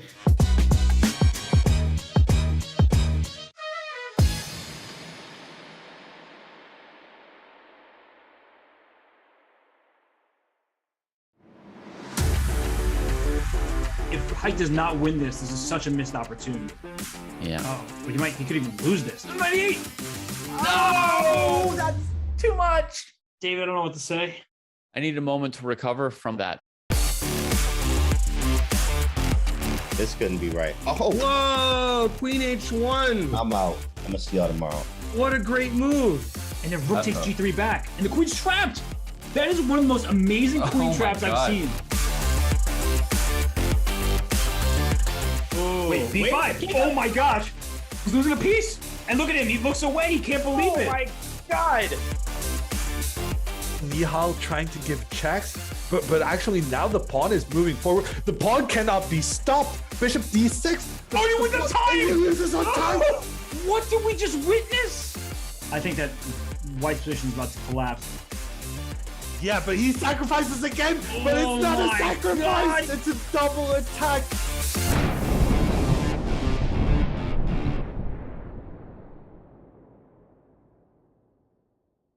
Classified trading is a game really that you're playing with competitors and basically every market participant in the world. My path, I came in as a poker player, but I think that the main thing that everybody has in common is a sense of competitiveness and interest in gaming and strategy in general. Yes, you can actually use gaming skills for your career and for something to do on a day-to-day basis.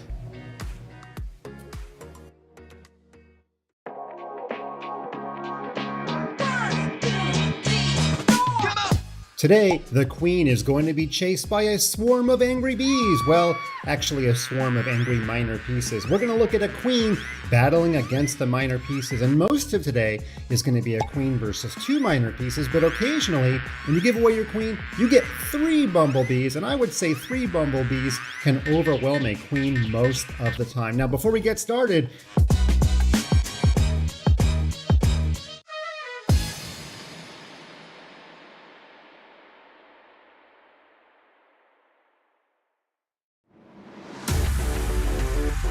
If Height does not win this is such a missed opportunity.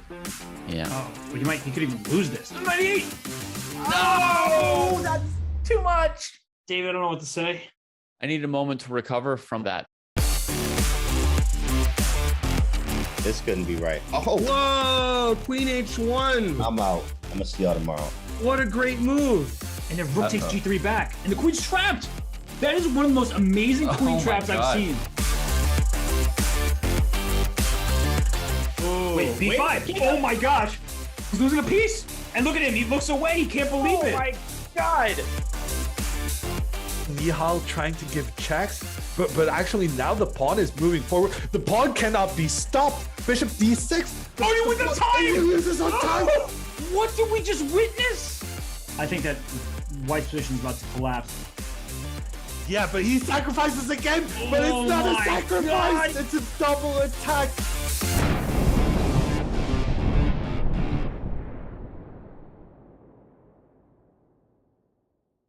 Classified trading is a game really that you're playing with competitors and basically every market participant in the world.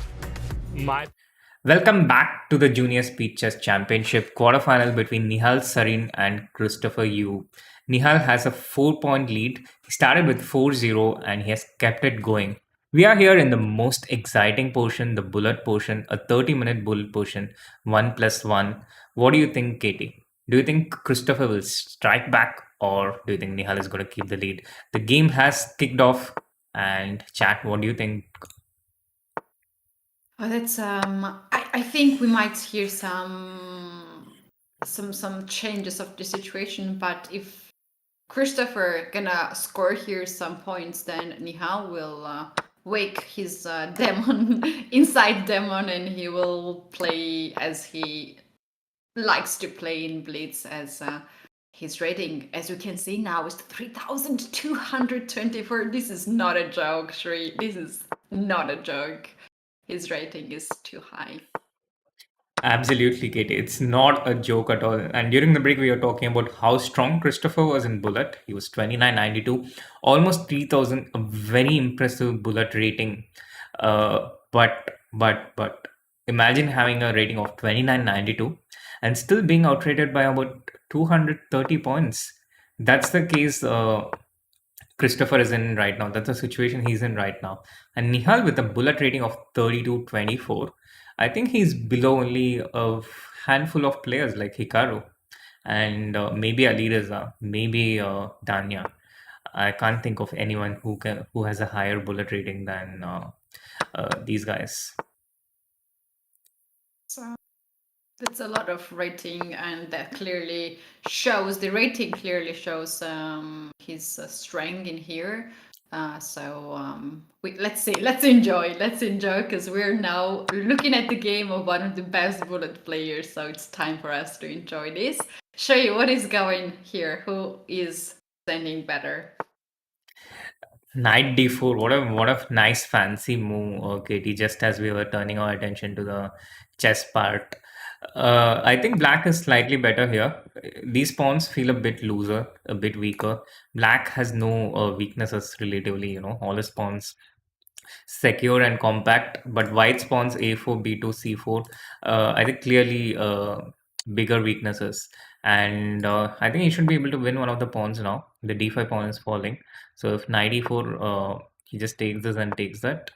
Knight f5 was a nice trick. If black had taken this, there was knight e7 check with the king on g8. But Nihal seizes instantly. King to f7. Look at that speed. Look at that accuracy. 30 seconds to 11 seconds for Christopher. That's the speed of League of Shadows. Yeah, it's he plays very fast. He plays very fast. He plays very good, and we can see it now. Knight is perfect on c5. Guard c4 pawn, which is on the other hand very strong pawn, attacks the pawn on a4. And Christopher said, like, I got enough. Let's move to the next game. I might have chance there. And here we have a new game started. And yes, earlier I said let's see first 3 games, right, at the beginning. So I think we just need to see one game only. Nihal is in just perfect shape today. Yeah, Nihal had a few ups and downs because of how incredibly well Christopher resisted. Again, Christopher is an incredibly strong international master. He's actually a grandmaster elect. So he's like he's got the title, but it just needs to be officially approved. And he also defeated Pragnananda in the round of 16 at the beginning of the Junior Speed Chess Championship, after which Prag went on to win against all the best players in the world. So, I mean, Prag, he lost against Christopher and he went and beat the best players in the world. That shows how amazingly strong these best juniors in the world are, especially in the esport format of chess, the speed chess formats, and all the similar things which is played on a screen as opposed to over the board. Do you think chess and the world in general has changed, Katie, after the lockdown?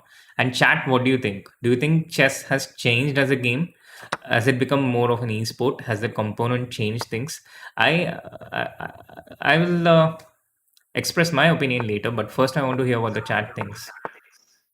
Yeah, I think yes, Shri, and it's very good because it's not something that esports took our chess, our beloved sport, which is over the board, and that's going to be only online chess. No, now we have 2 components, and instead of 1, we have 2. So it means that we have more opportunities to see chess games, and for me, it's a bit different type.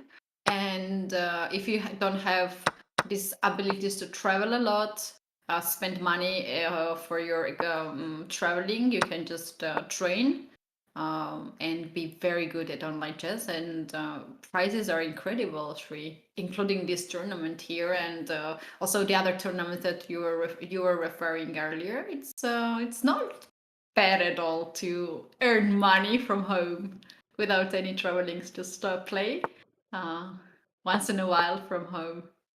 Yes, absolutely, Katie. Especially if you're in some place like Nashik, for example, and it takes a week to travel to any place in the world. Uh, it becomes all the more convenient to play tournaments from your home. Is that?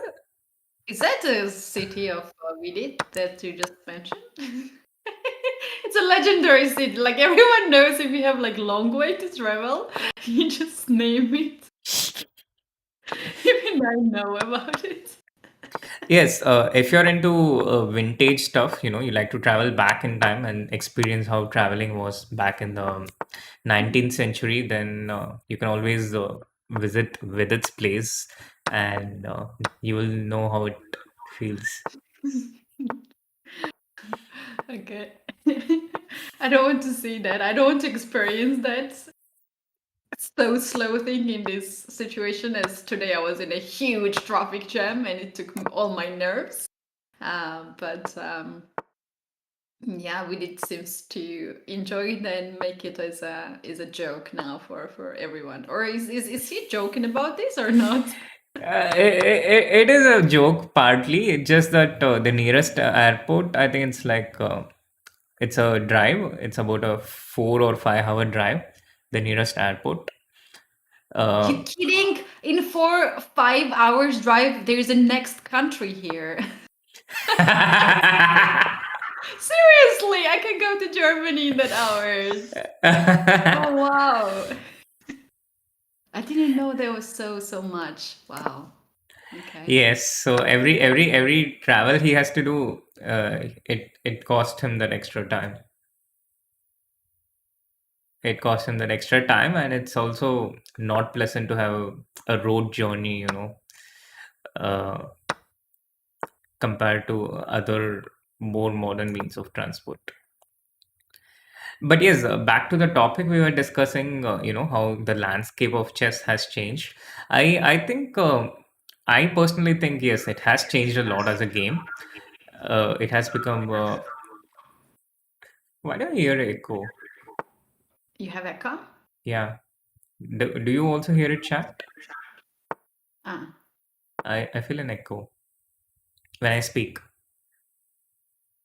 Yeah, so I think it has changed. It has changed. The landscape of chess has changed, and this has accelerated progress, the transition for the top juniors towards becoming top players themselves.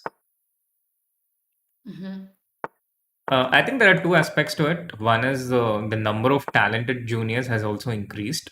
Like in the previous generation, there was only Magnus and Sergey and a few very, very strong players. I think that pool has become a lot bigger now. But secondly, the format changes. I'm not sure, Katie, but I think the echo might be coming from you. You're blaming me? I've done nothing.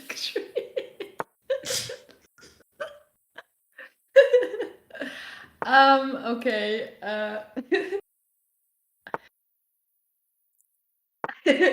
Okay, I don't know what's wrong. It feels weird to hear myself immediately after I speak. It doesn't happen all the time though. It started when I was making fun of Vidit, so maybe there's some kind of maybe Vidit is having his revenge. Meanwhile, Christopher strikes back. Okay, there's an echo whenever I speak. Really? Okay, I'm gonna mute myself, but then tell me if you can hear me. Okay. So, no, I can't hear you, Katie, but I also don't hear an echo anymore because I think the sound is going towards your computer and it's playing back. Maybe if you can vary your phone, if you have one, that would solve the problem temporarily. I do what? Wear an earphone? Yeah. Okay. Give me then 2 minutes. Sorry.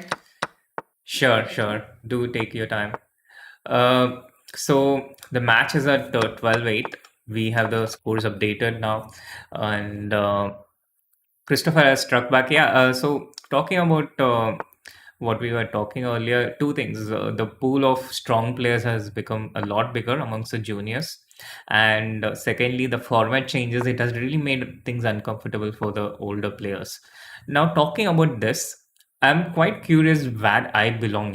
Whether I belong in this generation of younger juniors or the older people, because I have increased my rating after the lockdown. I've increased it by a good 19 points, and the opponents consisted of again some of the best juniors in the world. So, what do you think, chat? This is the actual question for you. Do you think I belong in this generation, the post lockdown, or the previous one, the older one, the more OTB stuff? What do you think? As You we know the get answer is 3.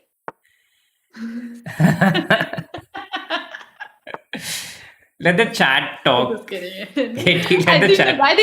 I did not hear your question. I just wanted to enter with in a way. Okay. Yes, chat. I will pick it up. Keep now everything. All right. Yeah. You're back. Yeah. Fully. Welcome back. Welcome. So good to have you back, Katie. In the meantime, Nihal is losing this one. So this match is going down the wire. If Christopher wins, we'll be down to a 3-point lead again. And chat is brutal. Look at this chat. Look at this chat. Oh my god, they're just so brutal. I mean, oh my god. I wanted to comment in the same way, but then I remembered that I'm actually older than you, so they don't know what they're saying, Shri, don't worry. I had to pretend to laugh and cover my eyes there to, wipe off the tears. Yeah, it happens, Shri. That's okay. That's okay. What's going on here? This knight on b7 is so stocked and gone already. Yeah, but black wins this b5 pawn, f6, rook into b5. At some point, f6. Oh my god. Time to call uncle. I thought you guys were already calling him uncle. I mean, people are going senior citizen, 60 plus. Look at this chat. I've never seen the chat so active throughout this whole match, It's like they've come alive now.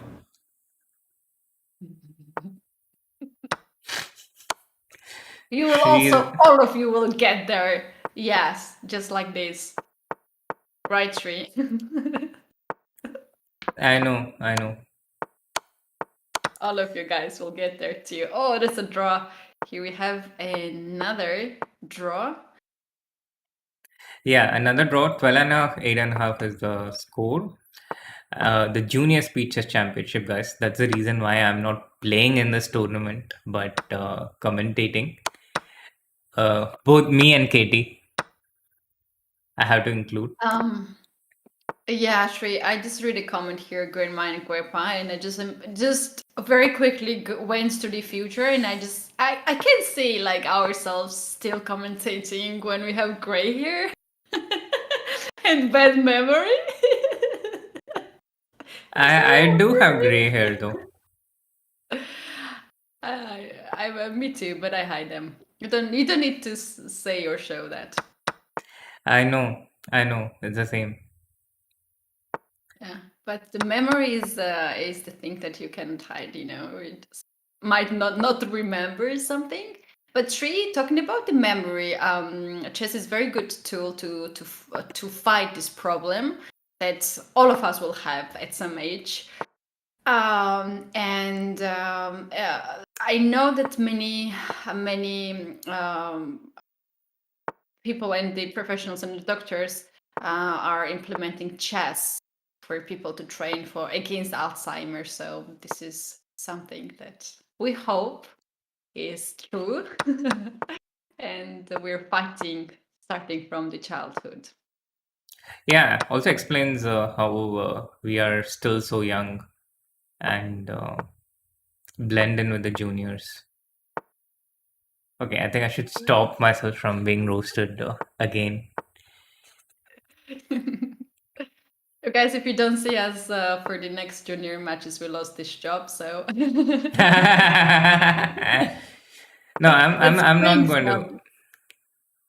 I know I'm not going to be here too. So let's bring some. I'm not coming back for this chat, which has brutally broken my heart. This is the last time. You guys don't worry about this season.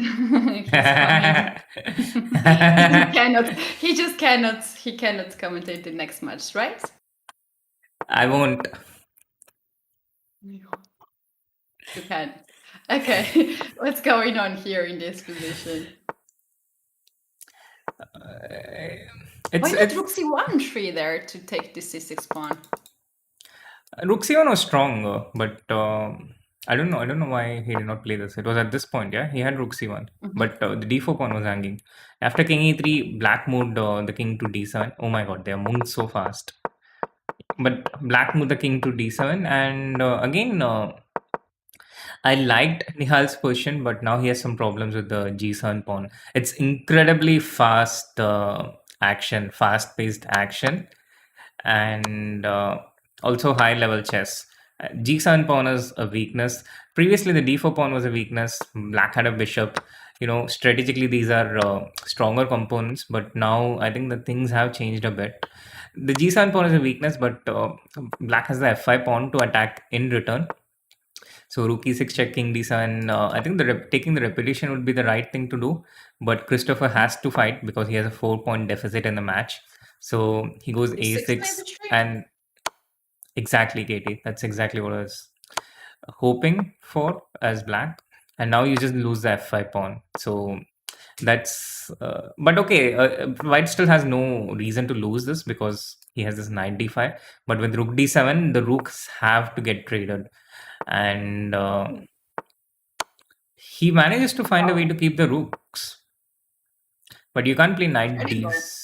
Wow. Look at Nihal playing with 2 seconds. He's so comfortable doing this.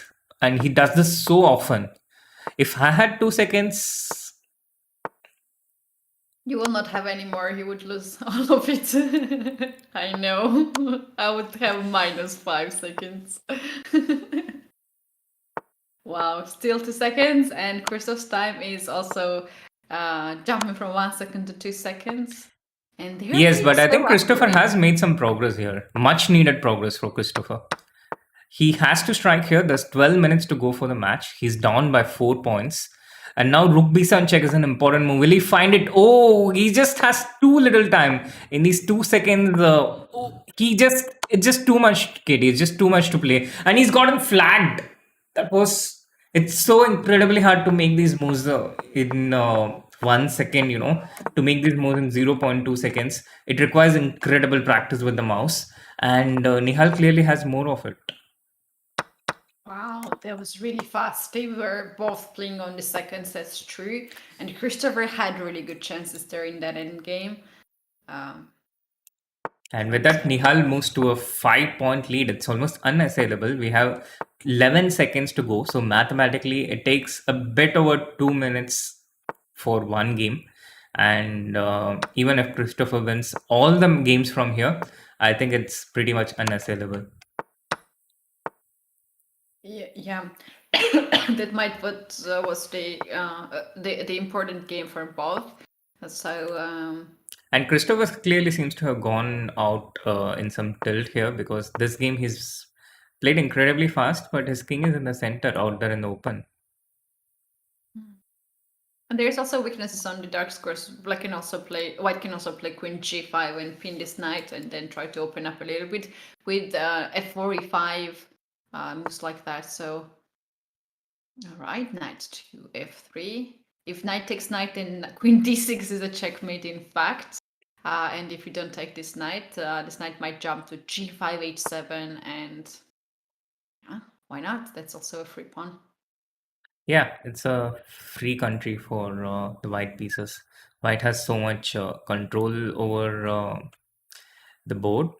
Nihal taking his time to think. He's taking his time to think. He just had the e5 pawn for free. He takes it, and now the black king is still in the center.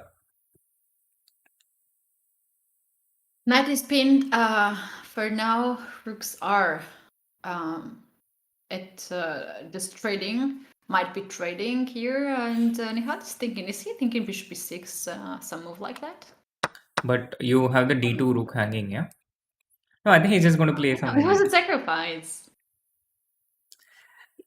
Yeah, but he's in no hurry to do it. He wants to slowly convert his advantage, I guess. But he's lost all his advantage here. Things have turned around. He's lost most of his advantage, but it doesn't really affect him much in terms of the match. This has taken almost 2 minutes, this particular game. And if Nihal doesn't lose this, then he'll keep his 5-point lead. And that will be truly mathematically impossible for Christopher to come back from. F4, maybe queen. Okay, queen g5 was there a move, but you didn't really need to give that check. You can just keep the pieces in the center. But the king is in the center. There, you cannot avoid really some checks now. F5 maybe? F5 king e7. But now there's going to be a perpetual check, I guess. Or maybe just take this pawn. Yeah, just take this pawn. But the game is going long, and long games are not helpful for Christopher. Okay, now. Oh, wait. What? He's going for the win. He's going for the win. He's going for the win. Christopher is going for the win. Wow. That's so interesting. What was the Oh win? my god, Katie, that was so cruel for Christopher. It ends in a draw. He had to play this idea of king d3 with the queen on d5, you know. It was this position, and he played queen d1, queen a4, and then played king d3. He should have started with king d3, and then he had some real mating chances. Queen Queen h1 check and king c2.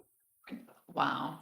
So hard to see these 3 moves, king d3 is starting. Wow. I know. That was just so unlucky for him. What a fighter, though. What an amazing resilience shown by Christopher, despite losing the first 4 games of the match. Having played a lot against Nihal, you know, when you have a 4-0 start, you usually end up losing by a much bigger margin. Yeah. Never had so big margin against him because this came up. Because you haven't played so much against him? I played just for friendly games. It was right after the World Championship, and they were strong kids there. I better not name them. For instance, like Nihal and Prague, and the rest of the strong kids you can imagine. And I just asked if I can play 1 or 2 games, and he said yes. He was very nice, but then I said like, okay, enough. He was nice until you started playing chess, yeah? Yeah. And when he started to play chess, Now not so nice. no, not so nice. Not so nice. Although he was still smiling. That was the hardest part.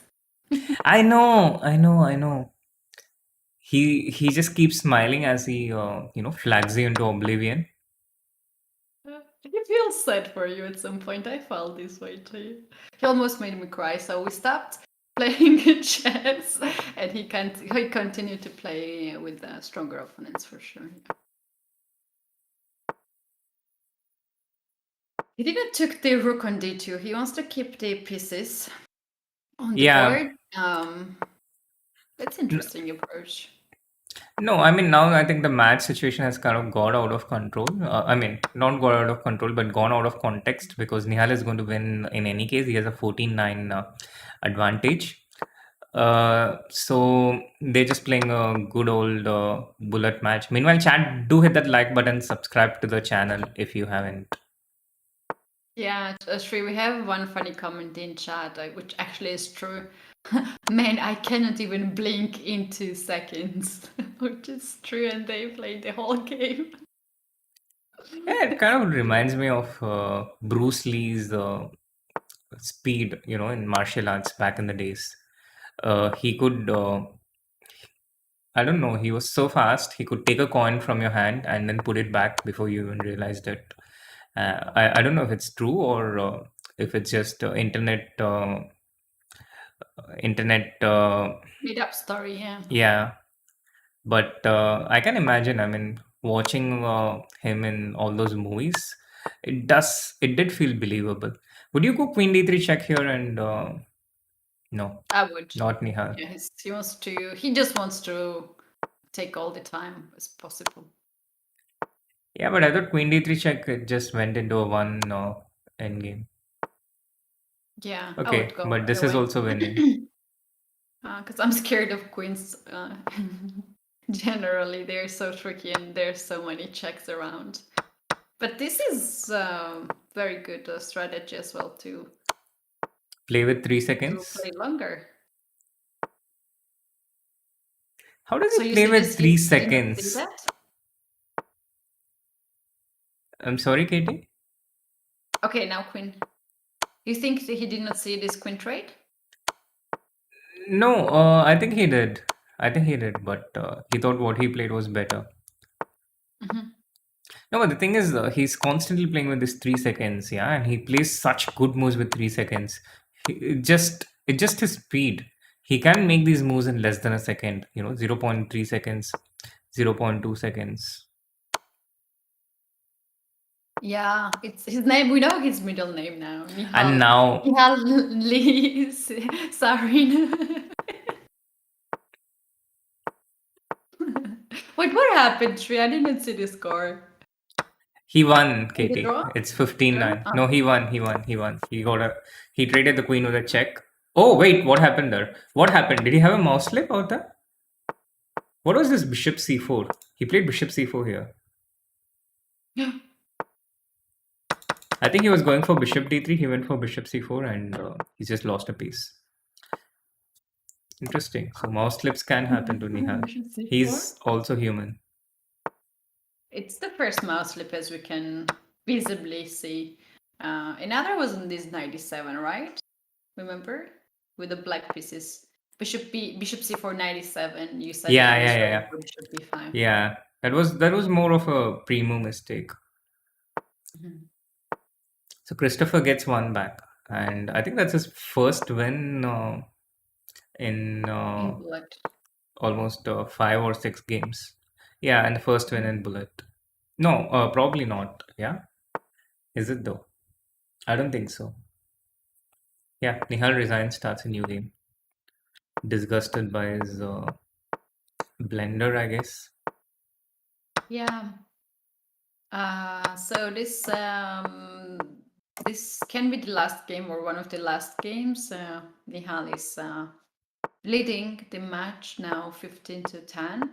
And maybe from Christopher, it's good to fight to win last one game or last 2 games, just to have this feeling that it's okay. You win the match with a win, and you can just move on and have tomorrow another day. Yes, tomorrow is another day. And how's the tournament tree like? If Nihal wins this, does he? Who is he likely to play against? Do you know this? Yes, I can check it right now. Just need a second. So Christopher defeated Prague, setting up a quarterfinal clash between Nihal and Christopher. If Prague had won that match, it would have been Nihal versus Prague in the speed chess. That would have also been a lot of fun. Although this match has also been incredible fun to witness. Yeah. And tomorrow we have the other quarterfinals between Raunak Sadhwani, who finished runner-up in the previous Junior Speed Chess Championship, against Mohammad Muradli, who was one of the qualifiers, one of the 3 qualifiers from the qualifier section. And the winner of that match will take on Arjun Erigaisi in the quarterfinals, which, of course, tomorrow's match I'm not coming back and commentating because of how brutally the chat broke my heart. But maybe after tomorrow, I'll reconsider after taking a bit of break. And a lot of ice cream to handle the stress. Yes, bandages to hold the bleeding and all the different things. Time's up. So this is the last game of this match, Katie. It surely is. Seems like that Nihal just won the match without even the end of this game, but he's still fighting. Christopher probably wants to win the last game as he has now extra pawn and also a little bit more time on the clock, just to end the tournament in a positive way. Yes, and Yeah. also it won't hurt to increase some of his bullet rating. Christopher has gone both 3000, while Nihal has gone below 3200. Oh, I didn't see that was coming. Yeah, lost a lot of rating points. I think in the end, after this match, he will play a couple more bullet games. Yes, I mean I know Why I thought about rating is because of Hikaru. He wins so much. He keeps winning constantly, and at some point he starts playing for his rating, and he has such a ridiculously high rating that even a draw costs him a lot of rating. And I was thinking Nihal might think similarly. He does watch a lot of Hikaru. He does? He does. He actually did improve a lot of his speeches play by observing Hikaru. Mhm. Okay, good to know. Good to know. Maybe I should first do that before I have some rating goals when I'm doing streaming, and it always goes 100 point down. Yeah, I I'm not try to do sure that how too. I try to you- watch Hikaru, but it's just not the same as watching it and doing it for me. Yeah, for sure.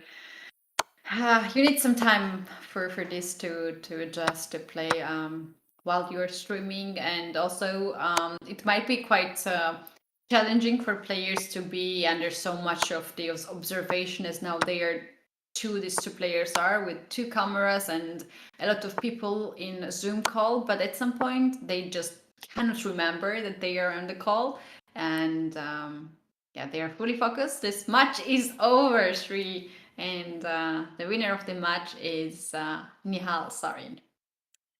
Yes, the winner of the match is Nihal Sarin, and with that win, he advances into the semi-finals. Where again, do you know who is playing against Keti? Possibly, Oh no, I potentially, thought the you were. winner of Hold on. the winner of the other quarterfinal match, which is not Arjun's match, which is not Ronak's match.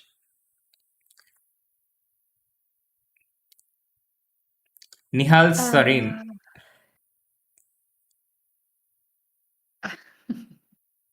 Oh no, it takes my time.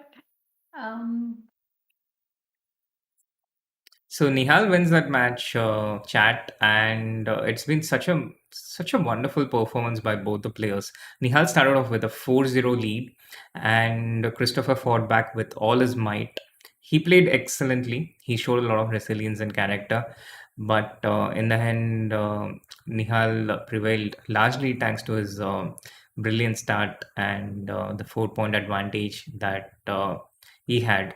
I think Katie joined me at around that point when Nihal was having a 4 point lead, and since then he did not play as strong. I'm not suggesting that there's any connection, but I'm just putting out the facts.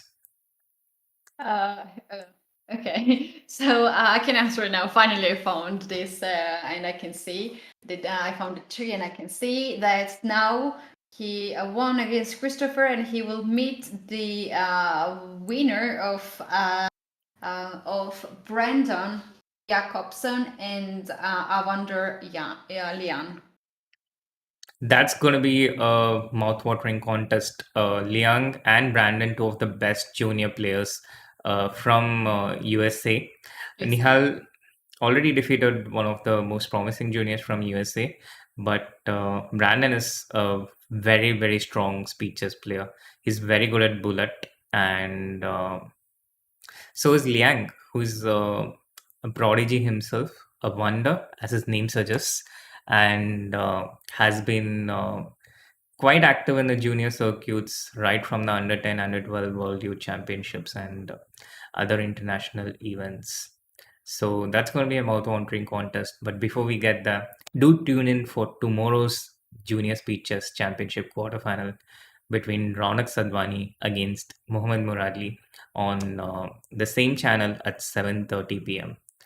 That was awesome chat. Loud watching the match, hanging out with the chat. It was an amazing experience for us.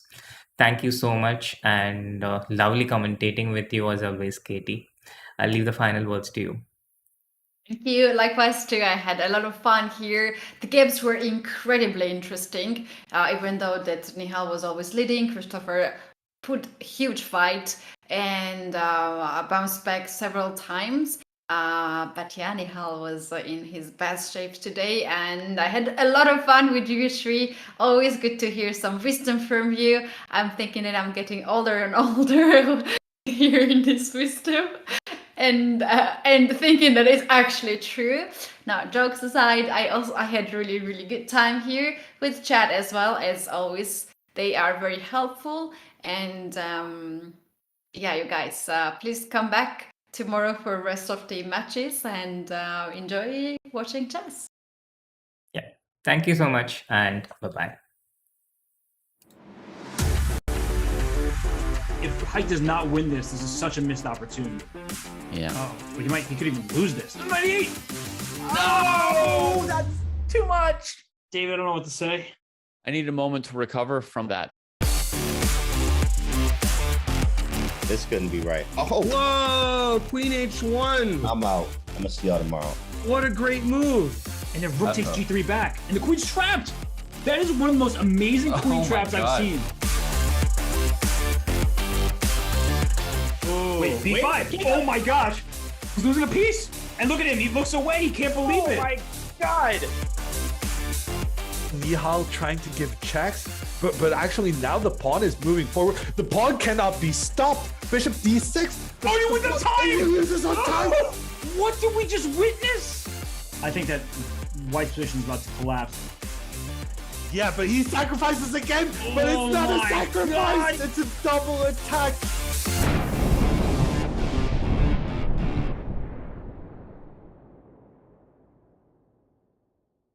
Classified trading is a game really that you're playing with competitors and basically every market participant in the world.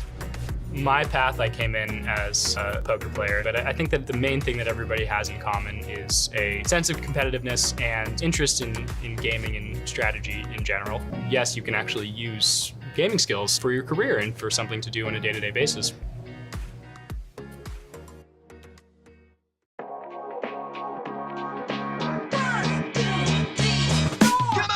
Today, the queen is going to be chased by a swarm of angry bees. Well, actually a swarm of angry minor pieces. We're going to look at a queen battling against the minor pieces, and most of today is going to be a queen versus 2 minor pieces, but occasionally, when you give away your queen, you get 3 bumblebees, and I would say 3 bumblebees can overwhelm a queen most of the time. Now, before we get started,